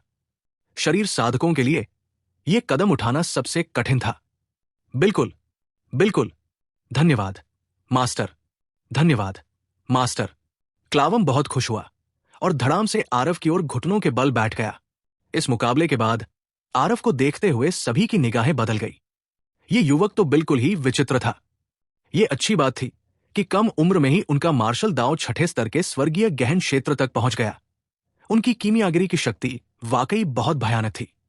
गुरु, मेरे पास 20 लाख साल पुराना एक क्लाउड मिस्ट किंगलुओ है, क्या आप आकर देखना चाहेंगे? गुरु, मेरे पास एक अतिशय इच्छा मिस्टिक ड्यू है, आकर देख लीजिए। गुरु, मेरे पास एक स्वर्गीय दुष्ट सच्चा फल है, क्या आपको इसकी जरूरत है या नहीं? अचानक आरव इस व्यापार मेले में एक बड़ी मांग वाला व्यक्ति बन गया। हर बार जब वो किसी स्टॉल के सामने आता तो लोग मुस्कुराते हुए उसका स्वागत करते। इस व्यापार मेले में कई लोग पहले खजानों को देखते, फिर 9 फिनिक्स द्वीप से बाहर निकलते और फिर लेन देन करने से पहले कुछ कीमियागरों को औषधीय गोलियों को परिष्कृत करने के लिए आमंत्रित करते। अब आरव के प्रकट होने से यथास्थिति पूरी तरह से टूट गई। वो एक ही झटके में द्वीप पर एक बेहद आकर्षक व्यक्ति बन गया। द्वीप पर एक मंडप में डुबी का चेहरा बहुत गंभीर था। मैंने सचमुच नहीं सोचा था कि इस लड़के की मार्शल दांव शक्ति न केवल चौंकाने वाली है, बल्कि इसमें कीमिया में भी इतनी भयानक शक्ति है, डुबी ने कहा। रवि भी स्पष्ट रूप से बहुत हैरान था, लेकिन उसने मुस्कुराते हुए कहा, बूढ़े तीसरे, हमने इन 1000 वर्षों में बहुत धन इकट्ठा किया है। क्या ऐसा हो सकता है कि तुम अभी इस हिस्से के एक हिस्से पर मोहित हो? जब तक बड़ा भाई आगे बढ़ता है, हमें ऐसा क्या चाहिए जो प्राप्त न हो? हालांकि मैंने यह भी नहीं सोचा था कि इस लड़के की कीमिया दांव शक्ति वास्तव में इतनी भयानक होगी। दूसरे भाई, अब मुझे भी लगता है कि यह लड़का बहुत अजीब है। क्यों नहीं, बेहतर होगा कि हम इसे मार डालें, डुबी ने कहा। रवि ने गंभीर स्वर में कहा, थोड़ी देर और रुको और देखो। जब तक वो कोई उपद्रव न खड़ा करे तब तक उसे नजरअंदाज करो। हमारा उद्देश्य अभी भी वायलेट लिंग्जी है। जब बिग ब्रदर समय पर निकल जाएगा तो जब तक वो वहां है उन्हें निपटा देने में भी देर नहीं होगी। दुबी ने गहरी सांस ली और कहा, ठीक है। आरव काफी देर तक टहलता रहा, लेकिन अब उसे कोई ऐसी चीज नहीं मिली जो उसे प्रभावित करती हो। बेशक उसका मुख्य उद्देश्य दूसरों के साथ सामान का आदान प्रदान करना नहीं था, बल्कि नीलकमल कथारी के निशान ढूंढना था। इस व्यापार मेले में 1000 लोग थे। इसके अलावा वहां हर तरह की जातियां थी। इस मामले को 20 साल से ज्यादा हो गए थे। सुराग ढूंढना बेहद मुश्किल था। एक दिन में आरव बस आधी गली ही टहल पाया। इस 9 फिनिक्स द्वीप ने सभी मेहमानों के लिए आवास तैयार किए थे। हालांकि आरव का दल अप्रत्याशित रूप से आ गया था, फिर भी कमरे उपलब्ध थे। शाम को क्लावम आ गया और वो क्रिम्सन फिर्मामेंट टायरनिकल बॉडी पिल को परिष्कृत करने के लिए स्पिरिट औषधियां लाया। ऐसा लग रहा था जैसे इस व्यक्ति ने इसके लिए बहुत पहले से ही तैयारी कर रखी थी। आरव ने भी मना नहीं किया, सीधे स्पिरिट औषधियां स्वीकार कर ली और उसके लिए परिष्कृत करने के लिए सहमत हो गया। लेकिन जिस औषधीय गोली को आरव स्वयं के लिए परिष्कृत करना चाहता था, वो क्रिम्सन फिर्मामेंट टायरनिकल बॉडी पिल से एक ग्रेड कम थी, जिसे रिफाइंड स्टील बोन टेम्परिंग पिल कहा जाता है। लेकिन इस औषधीय गोली के लिए भी कुंडलित ड्रैगन स्पिरिट रूट की आवश्यकता थी। जहां तक अन्य आत्मिक औषधियों का प्रश्न है, आरव की कोई कमी नहीं थी। दूसरे दिन आरव सभी की नजरों में नहीं आया। इससे अनायास ही उन स्टॉल मालिकों को थोड़ी निराशा हुई। हालांकि गिरिधर अनाया को साथ ले आया और द्वीप पर सुराग ढूंढता रहा। तीसरे दिन सुबह आरव अपने कमरे से बाहर निकला और देखा कि अनाया उसके दरवाजे के सामने बहुत चिंतित होकर इधर उधर टहल रही है। जैसे ही उसने आरव को बाहर आते देखा, वो तुरंत आगे आ गई। आपके रूप को देखकर क्या यह संभव है कि कोई खोज हुई हो? आरव ने उत्सुकता से पूछा। अनाया ने सिर हिलाया और कहा, युवा गुरु आरव, मुझे पता चला है कि एक व्यक्ति के पास वास्तव में मेरे पिता का खजाना है। शायद यही वो व्यक्ति है जिसने मेरे पिता के साथ सिल्वरमून हेवनली टी का आदान प्रदान किया था। अनाया जिस व्यक्ति के बारे में बात कर रही थी, उसका नाम कौटिल्य था। इस व्यापार मेले में वो एक ऐसा व्यक्ति था जिसकी खूब चर्चा थी। ऐसा इसलिए क्योंकि लगभग हर बार जब वो आता था तो कुछ ऐसी चीजें लेकर आता था जिनसे लोग बहुत प्रभावित होते थे। बस उसकी चीजें बहुत अच्छी होती थी। ज्यादा लोग उन्हें बदलने के लिए तैयार नहीं थे। उस व्यक्ति की ताकत भी बहुत जबरदस्त थी। आरव का मानना था कि वो कम से कम प्रभाकर विश्वास से कमजोर तो नहीं था। एक घुमक्कड़ साधक के लिए इस तरह की सीमा की साधना कर पाना फिर भी बहुत दुर्लभ था। आरव उसे मिलने गया। भाई, क्या तुम अपने ऊपर उस तांबे के सिक्के को देखने दोगे? आरव ने हाथ जोड़कर कहा। कौटिल्य के शरीर पर एक तांबे का सिक्का लटका हुआ था। यह तांबे का सिक्का कितना साधारण था, इसे मत देखो। ये एक दिव्य श्रेणी की पवित्र कलाकृति थी जो लोगों को अदृश्य रूप से मार सकती थी। आरव ने इस तांबे के सिक्के को पहले भी देखा था, इसलिए उसने इसे एक नजर में पहचान लिया। लेकिन कौटिल्य ने अपनी पलकें भी नहीं उठाई। उसने कोई आवाज नहीं की। धूप में बैठे हुए गर्व से भरे भाव से उसने कोई ध्यान नहीं दिया। उस दिन के बाद से जब आरव ने औषधीय गोली को शुद्ध किया था, ये अब भी पहला व्यक्ति था जिसने उसके प्रति ऐसा रवैया अपनाया था। गिरिधर ये स्थिति देखकर गुस्से से उबलने ही वाला था कि आरव ने उसे रोक लिया। वो मुस्कुराया और बूथ पर रखे बैंगनी रंग के गैनोडर्मा की ओर इशारा करते हुए पूछा, तुम्हारा ये पर्पल लिंग्जी, इसे कैसे बदला जाए? इस समय कौटिल्य ने आखिरकार अपनी पलकें उठाई और आलस से तानते हुए कहा, उच्च श्रेणी की 100 फूलों वाली स्वर्गीय भाग्य की गोली। आत्मा की दवाइयां और गोली का फार्मूला खुद ही तैयार कर लो। अगर नहीं है तो एक तरफ हट जाओ। जब बगल में खड़े गिरिधर ने ये शब्द सुने तो उसका गुस्सा तुरंत भड़क उठा। तुम मौत को दावत दे रहे हो। बिल्कुल घटिया गैनोडर्मा। इतनी बेशर्मी से शेखी बघारने की हिम्मत। गिरिधर दहाड़ा। गिरिधर की दहाड़ ने तुरंत सबका ध्यान अपनी ओर खींच लिया। आरव की संगति एक बार फिर सबका ध्यान आकर्षित करने लगी। मास्टर आरव ने वास्तव में कौटिल्य को उकसाया। मैं पूछता हूं, क्या वे मारपीट करेंगे या नहीं? ये पर्पल लिंग्जी वही था जिसे तीनों द्वीप प्रमुख आपने मुख्य द्वीप प्रमुख के लिए ढूंढ रहे था। उसी समय डूबी जिस व्यक्ति के बारे में जिक्र किया था, वो यही कौटिल्य ही था। कौटिल्य शौचालय में पड़े पत्थर, बदबूदार और गुस्सैल होने के लिए मशहूर है। ये आदमी इस बात पर भरोसा करता था कि उससे कुछ प्राकृतिक खजाने मिल सकते हैं और हमेशा से ही बेहिसाब घमंडी रहा है। मैंने सोचा भी नहीं था कि वो मास्टर आरव के प्रति इतना घमंडी होने की हिम्मत भी कर सकता है। सब एक साथ बोल पड़े। जाहिर है ये कौटिल्य अपने कृपालु स्वभाव के लिए मशहूर था। हालांकि आरव को वहां शार्क वन से समझ आ गया कि इस कौटिल्य में वाकई कुछ क्षमता है।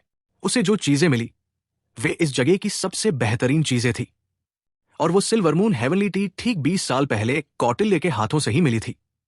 कौटिल्य ने ठंडी हंसी हंसते हुए कहा, यह घटिया गैनोडर्मा, इसकी यही कीमत है। या तो बदलो या मत बदलो। आरव ने गिरिधर की ओर इशारा करते हुए अपना गुस्सा रोकते हुए शांत भाव से कहा, पारलौकिक 100 पुष्प स्वर्गीय भाग्य की गोली मिलेगा। मुझे पर्पल लिंग्जी, तुम्हारे पास तांबे का सिक्का और कुछ जानकारी चाहिए। कौटिल्य का गला रुंध गया और आखिरकार वो सीधा बैठ गया और गंभीरता से आरव को परखने लगा। क्या ये सच है? आरव मुस्कुराया और बोला, बस हाँ या ना कहो। कौटिल्य ने गंभीर स्वर में कहा, अगर तुम सचमुच पारलौकिक 100 पुष्प स्वर्गीय भाग्य की गोली को परिष्कृत कर सकते हो तो हाँ, लेकिन अगर तुम इसे नष्ट कर देते हो तो मुझे तुम्हारे खिलाफ कार्रवाई करने का दोष मत देना। आरव ने शांत भाव से कहा, औषधीय गोली के परिष्कृत होने से पहले इसका तुमसे कोई लेना देना नहीं है। 100 पुष्प स्वर्गीय भाग्य गोली, जैसा कि इसके नाम से ही जाहिर है, 100 से ज्यादा प्रकार के आत्मिक पुष्पों से परिष्कृत की गई थी, जिनमें भाग्य को कुशलता से प्राप्त करने की शक्ति थी। कौटिल्य जैसे महाशक्तिशाली व्यक्ति के लिए सबसे महत्वपूर्ण बात स्वर्गीय दांव के प्रति स्वाभाविक समझ थी। अगर आरव ने सचमुच एक पारलौकिक श्रेणी की 100 पुष्प स्वर्गीय भाग्य गोली को परिष्कृत किया होता तो ये उसके दिव्य राजक्षेत्र को और 200 फीट तक विस्तारित करने के लिए पर्याप्त थी। इस 200 फीट को तुच्छ मत समझिए। ये वृद्धि और उसकी शक्ति पर इसका प्रभाव कोई मामूली बात नहीं थी। अगर वो खुद को समझ पाता तो 200 फीट के इस दायरे को पूरा करने में उसे कई सौ साल लग जाते। आरव ने उसे एक साथ कई सौ साल का समय बचाने में मदद करेगा। वो कैसे विचलित नहीं होता, जबकि एक उच्च श्रेणी की 100 पुष्प स्वर्गीय भाग्य गोली ज्यादा से ज्यादा उसे केवल 50 फीट की दूरी तक ही विस्तार करने में मदद कर सकती थी। ये कौटिल्य को बिल्कुल स्पष्ट था। आरव ने सिर हिलाया और आसपास मौजूद सभी लोगों से कहा, मुझे एक 5 लाख साल पुराना रहस्यमयी सिट्रस फूल चाहिए, 20 लाख साल पुराना। आरव ने एक ही बार में 30 से ज्यादा तरह के फूलों के नाम बता दिए, जिससे उन सभी स्टॉल मालिकों को अपनी अपनी दुकानों में जाकर देखना पड़ा कि क्या उनके नाम के अनुरूप फूल है या नहीं। इन 100 से ज्यादा तरह के स्पिरिट फूलों में से आरव के पास 60 से ज्यादा तरह के फूल थे। 5 लाख साल पुरानी कई तरह की मूल औषधियों को ढूंढना मुश्किल होने के अलावा बाकी कोई बड़ी समस्या नहीं थी। इस व्यापार मेले में हजारों तरह के शक्तिशाली फूल थे। इन 100 तरह के स्पिरिट फूलों को इकट्ठा करना भी मुश्किल नहीं था। आरव के लिए इन स्पिरिट जड़ीबूटी को पाने की चाहत का मतलब स्वाभाविक रूप से लोगों गोलियों को परिष्कृत करने में मदद करना था। 30 से ज्यादा प्रकार के स्पिरिट फूल, इनके लिए 30 से ज्यादा प्रकार की औषधीय गोलियों की जरूरत थी। इसके अलावा ये सभी औषधीय गोलियां टियर 9 की औषधीय गोलियां थी। अगर ये दूसरे लोग होते तो वे थककर मर जाते। आरव ने सीधे ड्रैगन संप्रभु कड़ाही को वहां लगाया और पूरे जोर शोर से शोधन शुरू कर दिया। कुछ साधारण टियर 9 औषधीय गोलियां आज के आरव के लिए बहुत आसान थी।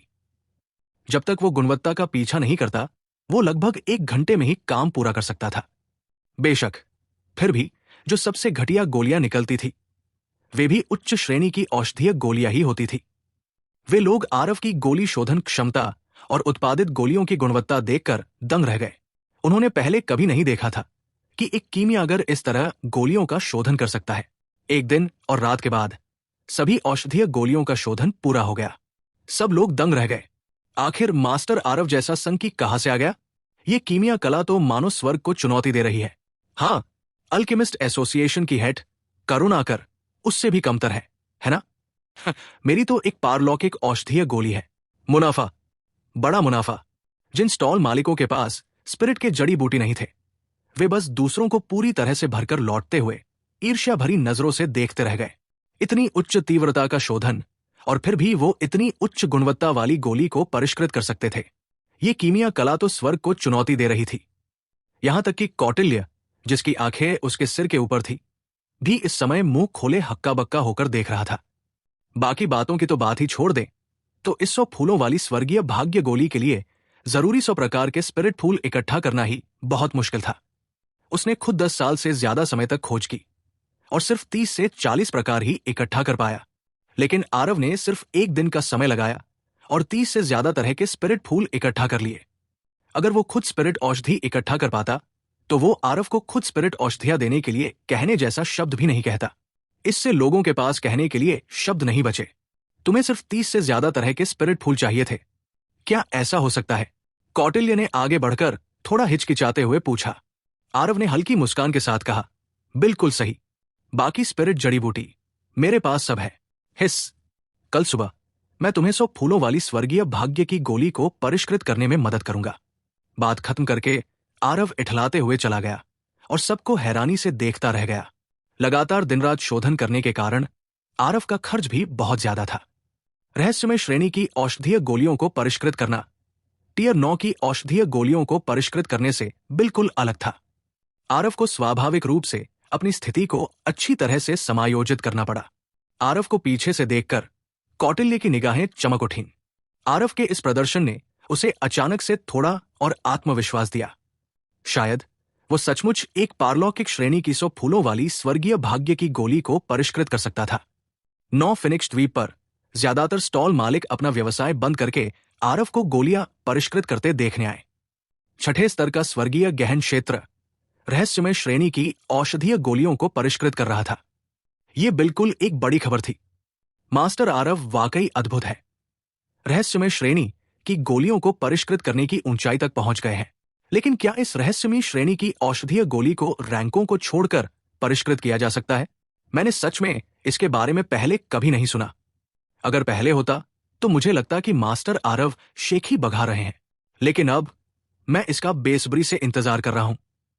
अरे वाह, अगर मास्टर आरव वाकई एक रहस्यमय श्रेणी की औषधीय गोली को परिष्कृत करने में सक्षम है, तो क्या इसका मतलब यह नहीं है कि दिव्य क्षेत्र ने एक और शीर्ष कीमिया सम्राट प्राप्त कर लिया है? क्या ऐसा नहीं है? कौटिल्य, वो बूढ़ा, दिन रात दिखावा करता रहता है। इस बार आखिरकार उसे थप्पड़ पड़ने वाला है ना? कौटिल्य का लोगों के साथ संबंध स्पष्ट रूप से बहुत अच्छा नहीं था, जिसके परिणाम स्वरूप बहुत से लोग उसे आरव द्वारा थप्पड़ मारे जाने और उसे पूरी तरह से वश में करने का दृश्य देखना चाहते थे। जैसे ही ड्रैगन संप्रभु कड़ाही फिर से सक्रिय हुआ, आकाश में अंधेरा छा गया। 9 तारों के निर्माण के आरेख ने आकाश को धुंधला कर दिया और सूर्य को मानो नीचे की ओर आते हुए ताल पर्वत की तरह ढक दिया। तुरंत चारों ओर जयघोष गूंज उठा। 9 सितारों की शाही स्वर कला। ये 9 सितारों की शाही स्वर कला है। मास्टर आरव ने छोटी उम्र में ही 9 सितारों की शाही स्वर्ग कला सीख ली है। कोई आश्चर्य नहीं कि उन्होंने इतनी बड़ी बात करने की हिम्मत की। मैंने पहले कभी सुअर का मांस नहीं खाया था, लेकिन फिर भी बहुत से लोग ऐसे थे जिन्होंने सुअरों को पहले दौड़ते देखा था। जैसे ही 9 सितारों के निर्माण का आरेख खुला, किसी ने तुरंत चौंक कर चीख मारी। दिव्य क्षेत्र में 9 सितारों के निर्माण आरेख को सक्रिय करने और 9 सितारों की शाही स्वर्ग कला का उपयोग करने वाले लोगों की गिनती उंगलियों पर की जा सकती है। मास्टर आरव की कीमिया दाव शक्ति उन्हें फिर भी सवाल उठाने की अनुमति कैसे दे सकती थी? आकाश में 9 धुंधले तारों के एक एक करके प्रकाशित होने के साथ सभी के दिल उछल पड़े। आरव का शोधन बहुत ही सहज था, उतना कठिन नहीं जितना सभी ने सोचा था। 2 दिनों के बाद औषधीय गोली का काम पूरा हो गया। बिना किसी आश्चर्य के पारलौकिक श्रेणी भी आरव रहस्यमयी श्रेणी की औषधियों को बड़ी आसानी से परिष्कृत कर सकता था। अब उसकी दिव्य आत्मा धीरे धीरे एक स्वर्णिम दिव्य आत्मा में परिवर्तित हो गई। उसकी आत्मशक्ति ईश्वर जाने उसके पिछले जन्म से कितनी अधिक प्रबल थी। उसे नियंत्रित करने में ज्यादा मेहनत नहीं लगी। कैसा है? क्या अब हम अदला-बदली कर सकते हैं? आरव ने औषधियों की गोलियां निकाली और कौटिल्य के सामने आया। उसे एक ऐसी मुस्कान से देखा जो मुस्कान नहीं थी। कौटिल्य का पूरा शरीर अभी भी सदमे में था। आरव द्वारा ऐसा कहे जाने पर ही उसे होश आया। उसने ध्यान से औषधियों की गोलियां आरव के हाथों में ली और पर्पल लिंगजी आरव को देने से पहले उसे गंभीरता से रख दिया। हालांकि पर्पल लिंगजी अच्छी थी, आरव को इसकी जरा भी परवाह नहीं थी। उसे तांबे के सिक्के और जानकारी की और भी ज्यादा चिंता थी। कौटिल्य का दिमाग इन 2 दिनों में लगातार शॉर्ट सर्किट के बीच उलझा हुआ था। जब उसने देखा कि आरव अभी भी उसे घूर रहा है, तो वो जल्दी से उठा, अपनी कमर से तांबे का सिक्का उतारा और आरव को दे दिया। आरव ने तांबे का सिक्का लिया और लापरवाही से उसे अनाया को दे दिया। अन्या ने कांपते हुए तांबे का सिक्का लिया और बेहद बेचैन होकर आरव की तरफ सिर हिलाया। आरव समझ गया और उसने कौटिल्य से कहा, "ये बड़ा भाई, क्या हम चल बात कर सकते हैं?" कौटिल्य तो आरव के आगे बहुत पहले ही पूरी तरह से झुक चुका था। इस समय वो कैसे सहमत न होता? उसने तुरंत सिर हिलाया और आरव के पीछे चल दिया। आरव के घर में दाखिल होते ही कौटिल्य का दिल अचानक धड़क उठा। एक भयानक हत्या की मंशा ने तुरंत उसके पूरे शरीर को घेर लिया। उसे पता था कि वो एक खास मारक व्यू रचना में फंस गया है। आरव ने इस घर के चारों ओर एक छोटी सी नौनो मायावी आत्मा स्वर्ग वध संरचना स्थापित की। जैसे ही कौटिल्य अंदर दाखिल हुआ, आरव ने तुरंत व्यू रचना सक्रिय कर दी। कौटिल्य के अंदर आने की हिम्मत का एक कारण यह था कि वो अपने अद्भुत कौशल के कारण साहसी था। दूसरा कारण यह था कि किले पर कई द्वीप स्वामी तैनात थे। हालांकि उसने ये नहीं सोचा था कि आरव ने वास्तव में यहां एक खास मारक व्यू रचना स्थापित की है। उसके चेहरे पर उदासी छा गई और औषधि की गोली मिलने की खुशी पल भर में गायब हो गई। इसका क्या मतलब है? कौटिल्य ने गंभीरता से पूछा। आरव के चेहरे पर भी उदासी छा गई और उसने ठंडे स्वर में कहा, मैं तुमसे बस कुछ सवाल पूछ रहा हूं। अगर मैं पूरी तरह संतुष्ट नहीं हूं तो माफ करना। आगे तक बात करते हुए आरव हत्या के इरादे से उबल पड़ा। तभी कौटिल्य को पता चला कि यह केवल छठे स्तर का स्वर्गीय गहन क्षेत्र का युवक दिखने में जितना सीधा सादा था उतना नहीं था। नहीं, रुको, वो पहले कभी इतना सीधा सादा नहीं था। बस कुछ सवाल पूछ रहा हूं।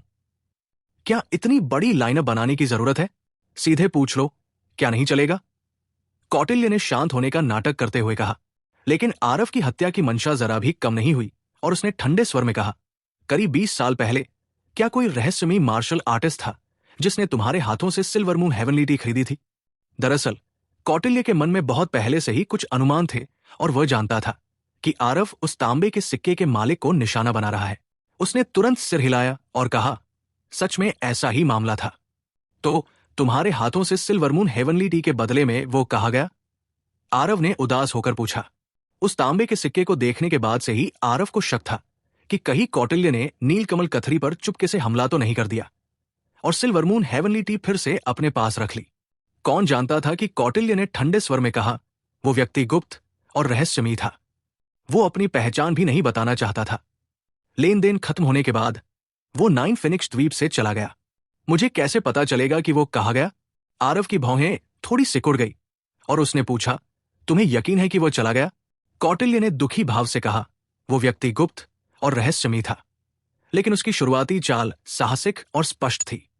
बाजार में उसने जो चीजें प्रदर्शित की वे सिल्वर मून हेवनली टी से कहीं ज्यादा कीमती थी और उस तांबे के सिक्के से तो मैंने जरूर ज्यादा कमाया और कुछ भी नहीं खोया।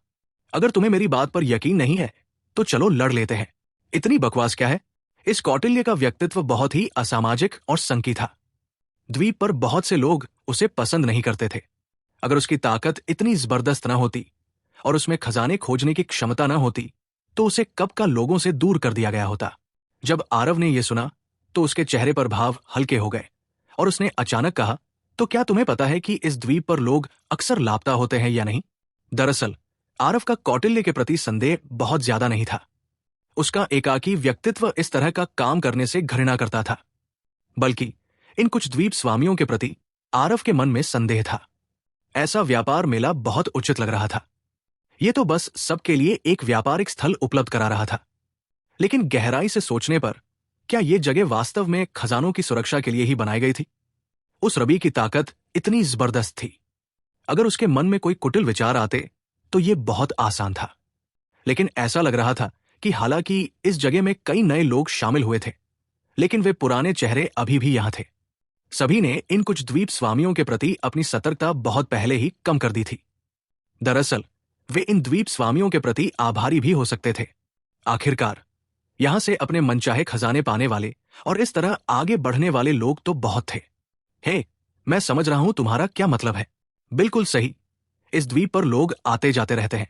हर बार अलग अलग लोग आते हैं और अलग अलग लोग जाते हैं। लेकिन यहां तक बात करते हुए कौटिल्य जानबूझकर थोड़ा रुका, आरव की तरफ एक ऐसी मुस्कान से जो मुस्कान नहीं थी, मानो उसके आगे बोलने का इंतजार कर रहा हो। आरव ने भौहें चढ़ाई और कहा, लेकिन हर बार बदलाव नगण्य होता है, इसलिए दूसरे लोगों को इसका पता ही नहीं चला। आखिरकार बाहरी दुनिया की बातों में आकर देर हो जाना या आने का मन न करना, ये सब तो मुमकिन है। कौटिल्य हल्के से मुस्कुराया और बोला, होशियार। हे, वे मूर्ख जो खुद को अचूक समझते हैं और यहां तक सोचते हैं कि वे कुछ द्वीप स्वामी अच्छे लोग हैं। उन्होंने भी इस बारे में ज्यादा नहीं सोचा आसमान से मीट पाई कैसे गिर रही है। इतनी अच्छी बात। कौटिल्य ने ये शब्द कहे। उसे इस द्वीप की समस्या का एहसास बहुत पहले ही हो गया था। छी, रात का समय था। खिड़की के बाहर से अचानक हल्की आवाज आई, लेकिन चबी जो उस समय साधना कर रहा था भौहें सिकोड़कर बाहर निकल गया। ठीक है, ये एक काली छाया उस समय पीछे वाले पहाड़ की ओर तेजी से बढ़ रही थी। वो आकृति उस बदमाश आरव जैसी क्यों लग रही है? अच्छा नहीं, वो बदमाश पीछे वाले पहाड़ में घुसपैठ करना चाहता है। चबी ने बिना सोचे समझे उस आकृति की ओर तेजी से बढ़ गया। पलक झपकते ही दोनों लोग कई दर्जन मील की दूरी तय कर चुके थे। आगे खड़ी उस आकृति की गति हांग ताओ से बिल्कुल मेल नहीं खा रही थी। ऐसा लग रहा था कि हांग ताओ उस काले साये को पकड़ने ही वाला था।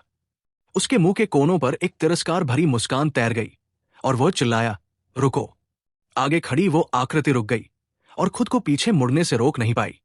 चबी ने अपनी आंखें एकाग्र की और देखा, अगर आरव नहीं तो वो कौन हो सकता है? लेकिन ठीक इसी समय चबी को अचानक आश्चर्य हुआ कि आरव की नजरें उस पर टिकी थी। भिनभिनाहट। चबी को बस चक्कर सा महसूस हुआ, फिर उसे कुछ भी समझ नहीं आया। जंगल के अंदर से दो काली आकृतियां तेजी से निकली और आरव के पास पहुंच गई।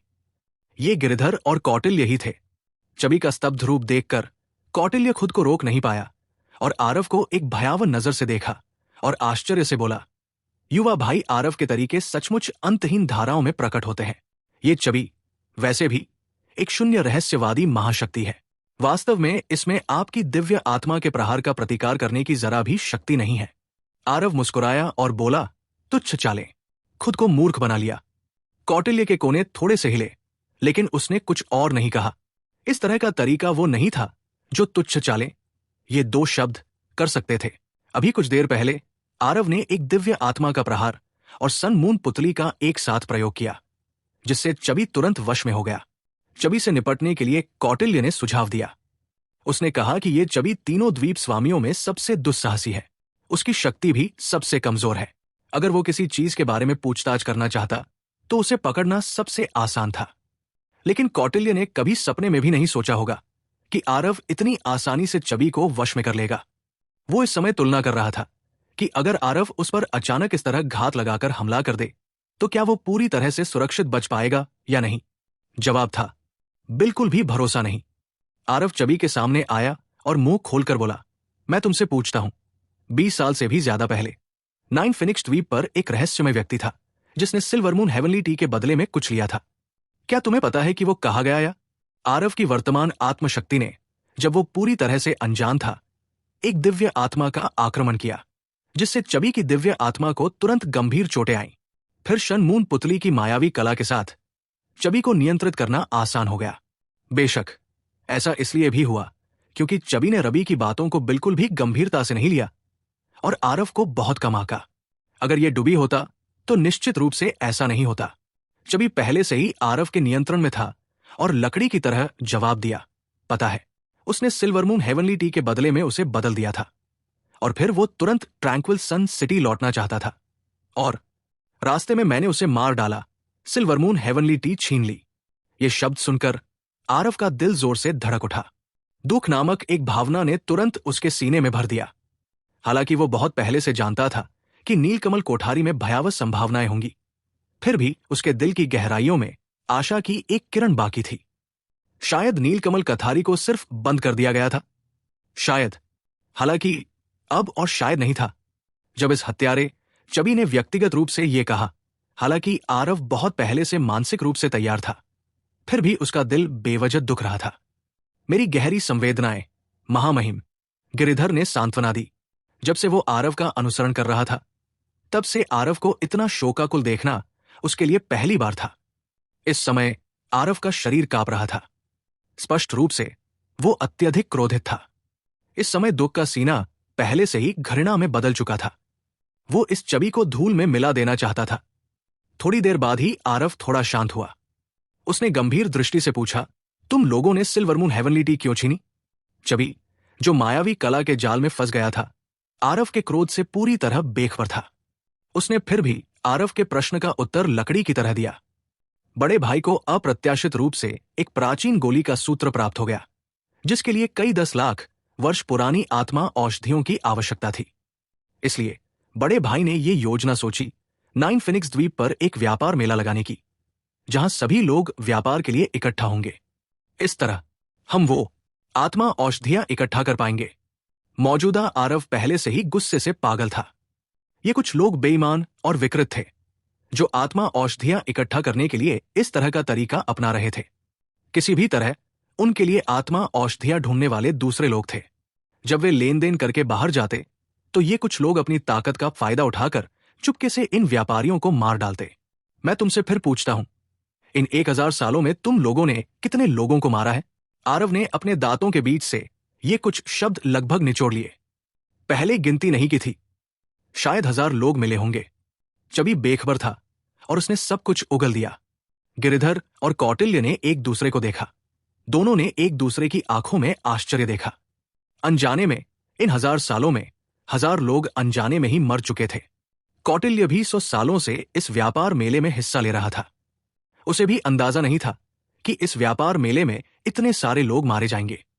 लगता है इन चंद द्वीप स्वामियों ने जाने कितने गुप्त लाभ बटोरे होंगे। सोचिए, इस द्वीप के सभी घुमंतु साधक अब भी उनके प्रति असीम कृतज्ञता महसूस कर रहे होंगे। तो इस बार के व्यापार मेले में क्या तुम लोगों का कोई लक्ष्य है? आरव ने फिर पूछा। हाँ है, पर्पल लिंगजी। चबी के शब्दों ने कौटिल्य के चेहरे के भाव बदल दिए। अगर इस बार लेन देन के दौरान उसने इस पर्पल लिंगजी का आदान प्रदान नहीं किया होता तो क्या उनका निशाना वो नहीं होता? यहां तक सोचते सोचते कौटिल्य के पसीने छूट गए। आरव के बेतरतीब लड़खड़ाने से क्या वाकई उसकी जान बच गई? इस समय आरव को देखते हुए कौटिल्य की नजर कुछ अलग हो गई। वो जीवन भर आजादी से आता जाता रहा था और पहले कभी किसी के प्रति कृतज्ञता महसूस नहीं की थी, लेकिन इस बार कृतज्ञता न दिखाना उसके बस की बात नहीं थी। अगर आरव न होता तो उसकी हजारों सालों की साधना शायद एक ही दिन में बर्बाद हो जाती।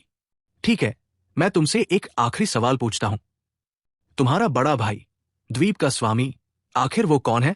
आरव ने पूछा। चबी ने अपना मुंह खोला और बोलने ही वाला था कि तभी एक भयानक आभा आसमान में फैल गई। कौन है? मेरे 9 फिनिक्स द्वीप पर इतना उत्पात मचाने की हिम्मत? ये आवाज बिल्कुल रवि की थी।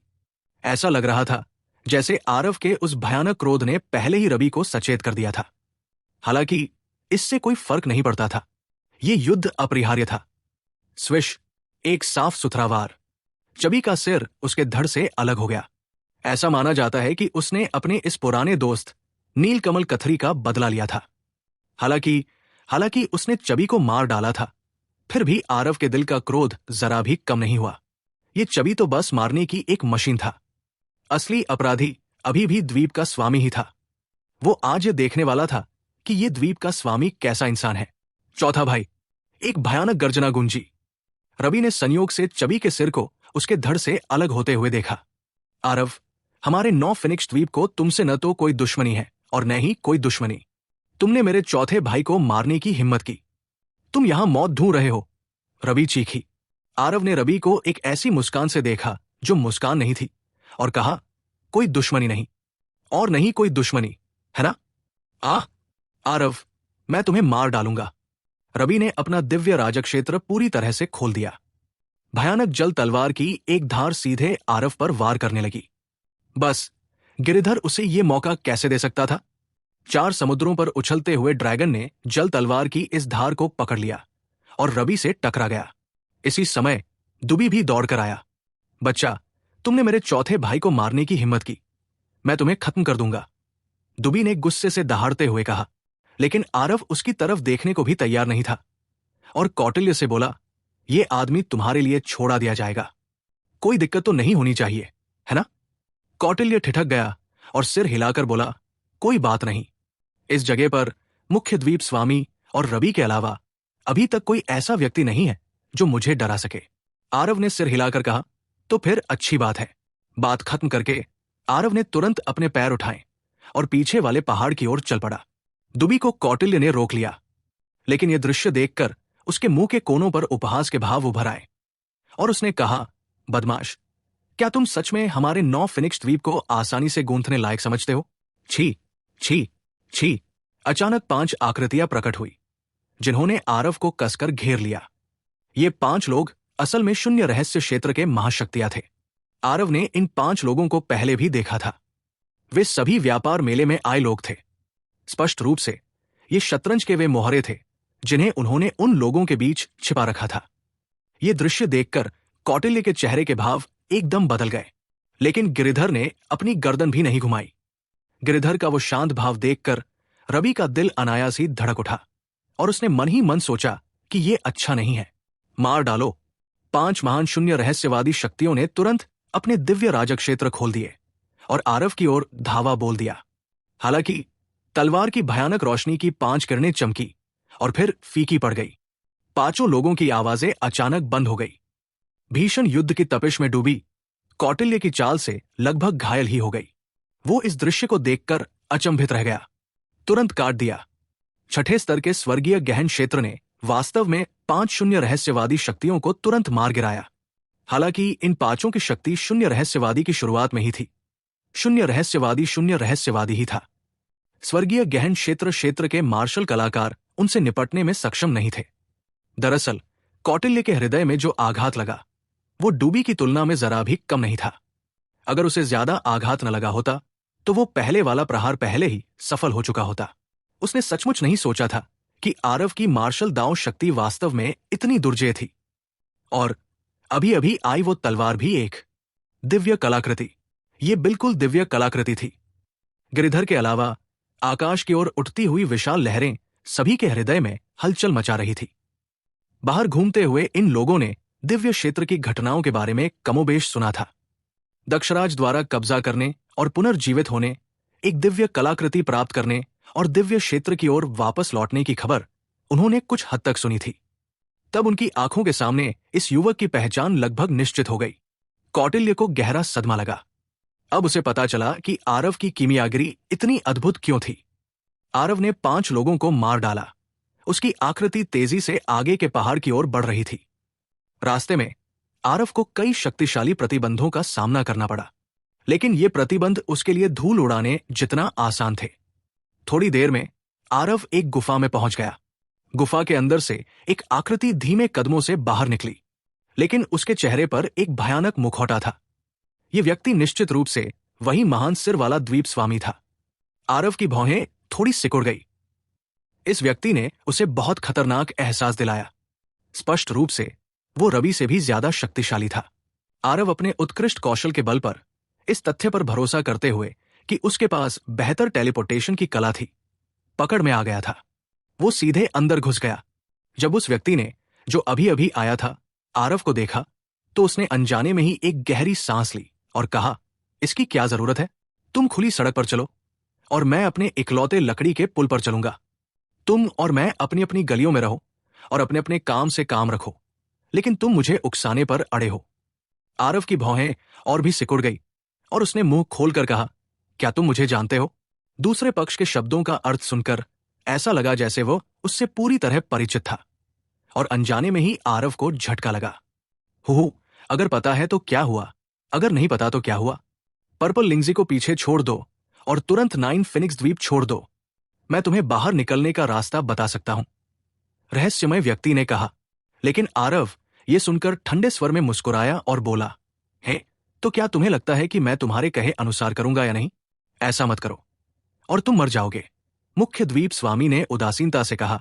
उसके शब्दों में गहरा आत्मविश्वास झलक रहा था।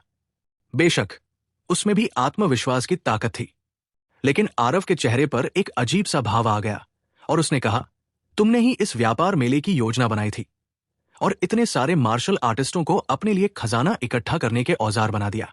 असल में इसका मुझसे कोई लेना देना नहीं थी, लेकिन तुम्हें नीलकमल कथरी को कभी नहीं मारना चाहिए था। आरव को आश्चर्य इस बात पर हुआ कि मुख्य द्वीप स्वामी एक पल के लिए चुप हो गया और अचानक बोला, जहां तक मुझे पता है नीलकमल कथरी के साथ तुम्हारा रिश्ता इस हद तक नहीं पहुंचा है ना? दूसरे पक्ष की बातों से आरव को और भी यकीन हो गया कि यह व्यक्ति जरूर कोई ऐसा व्यक्ति था जिसे वह जानता था। इसके अलावा भले ही यह व्यक्ति इस पहाड़ के पीछे एकांत में छिपा था, लेकिन बाहरी दुनिया के मामलों से वो अच्छी तरह वाकिफ था। दूसरे पक्ष को उसकी पहचान दक्षराज के रूप में साफ पता थी। आरव ने ठंडी सांस ली और कहा, यह मेरा काम है। चूंकि तुमने रवि को नीलकमल कथरी को मारने के लिए उकसाया था, तो अपनी जान देकर इसकी कीमत चुकाओ, वरना मैं स्वर्ग में उसकी आत्मा को कैसे जवाब दूंगा? प्रमुख द्वीप स्वामी ने आह भरी और कहा, इस 9 फिनिक्स द्वीप के व्यापार मेले में मैंने केवल कुछ घुमंतु साधकों को ही इसलिए शामिल किया था ताकि विभिन्न प्रमुख गुटों को चौंकाया न जाए। उस नीलकमल कथरी ने जानबूझकर अपनी पहचान छिपाई थी। मुझे उसकी पहचान तभी पता चली जब मैंने उसे मार डाला और उसके भंडारण रिंग के अंदर की चीजें हासिल कर ली। अगर मुझे पहले पता होता तो मैं कोई कदम नहीं उठाता। उसके शब्दों का अर्थ सुनकर उसमें सचमुच पश्चाताप का भाव था। बहुत हो गई बकवास, और अपनी असली क्षमताएं दिखाओ। तुम्हारे अपराध अक्षम्य हैं। अब तुम्हारे कर्ज चुकाने का भी समय आ गया है। आरव ने ठंडी सांस ली। दुष्ट सहार तलवार अपनी म्यान से बाहर आ गई। लेकिन जब मुख्य द्वीप स्वामी ने इसे देखा तो उन्होंने प्रशंसा करते हुए कहा, अरे, ये प्राचीन दुष्ट सहार तलवार सचमुच अपनी प्रतिष्ठा पर खरी उतरती है। लगता है तुम्हें दिव्य तलवार की मान्यता मिल चुकी है। मुख्य द्वीप स्वामी के शब्दों से आरव के भाव बदल गए। ऐसा लग रहा था कि यह व्यक्ति कई ऐसे रहस्य जानता था जिनसे दूसरे लोग अनजान थे। इससे आरव का उसके प्रति भय और बढ़ गया। इस मुख्य द्वीप स्वामी से निपटना आसान नहीं था। तभी मुख्य द्वीप स्वामी ने धीरे से एक लंबी तलवार निकाली। ये तलवार पतली और सुंदर थी, जो दुष्ट सहार दिव्य तलवार की निर्भीकता और बेबाकी के साथ एक बेहद अलग विरोधाभास पैदा कर रही थी। जब आरव ने मुख्य द्वीप स्वामी के हाथ में तलवार देखी तो उसकी पुतलियां अनायास ही सिकुड़ गई। दिव्य कलाकृति। मुख्य द्वीप स्वामी के हाथ में तलवार भी एक दिव्य तलवार ही थी। खनक। मुख्य द्वीप स्वामी के हाथ में लंबी तलवार से हल्की सी झंझनाहट की आवाज निकली। ऐसा लग रहा था जैसे वो सचमुच युद्ध के इरादे से भरी हुई हो। आरव की भौहें थोड़ी सिकुड़ गई। वो और दुष्ट संहारक दिव्य तलवार दिल और आत्मा से जुड़े हुए थे। उसने वास्तव में पाया कि दुष्ट संहारक तलवार में भी एक अजीब तरह की बेचैनी थी। इस दुनिया में दिव्य कलाकृतियों वाले लोग सिर्फ तुम ही नहीं हो। समझ रहे हो? मेरी आकाशीय वज्र तलवार एक बार फिर दुष्ट संहारक तलवार से युद्ध करना चाहती है, मुख्य द्वीप स्वामी ने कहा। आरव के चेहरे पर उलझन थी। वो स्थिति को ठीक से समझ नहीं पा रहा था। जब प्रमुख द्वीप स्वामी ने यह स्थिति देखी तो वे मुस्कुराए और बोले, लाखों साल पहले ताओवादी परम स्वर्ग के उदय से पहले उनका एक प्रतिद्वंदी था जिसका नाम था तुरीमान।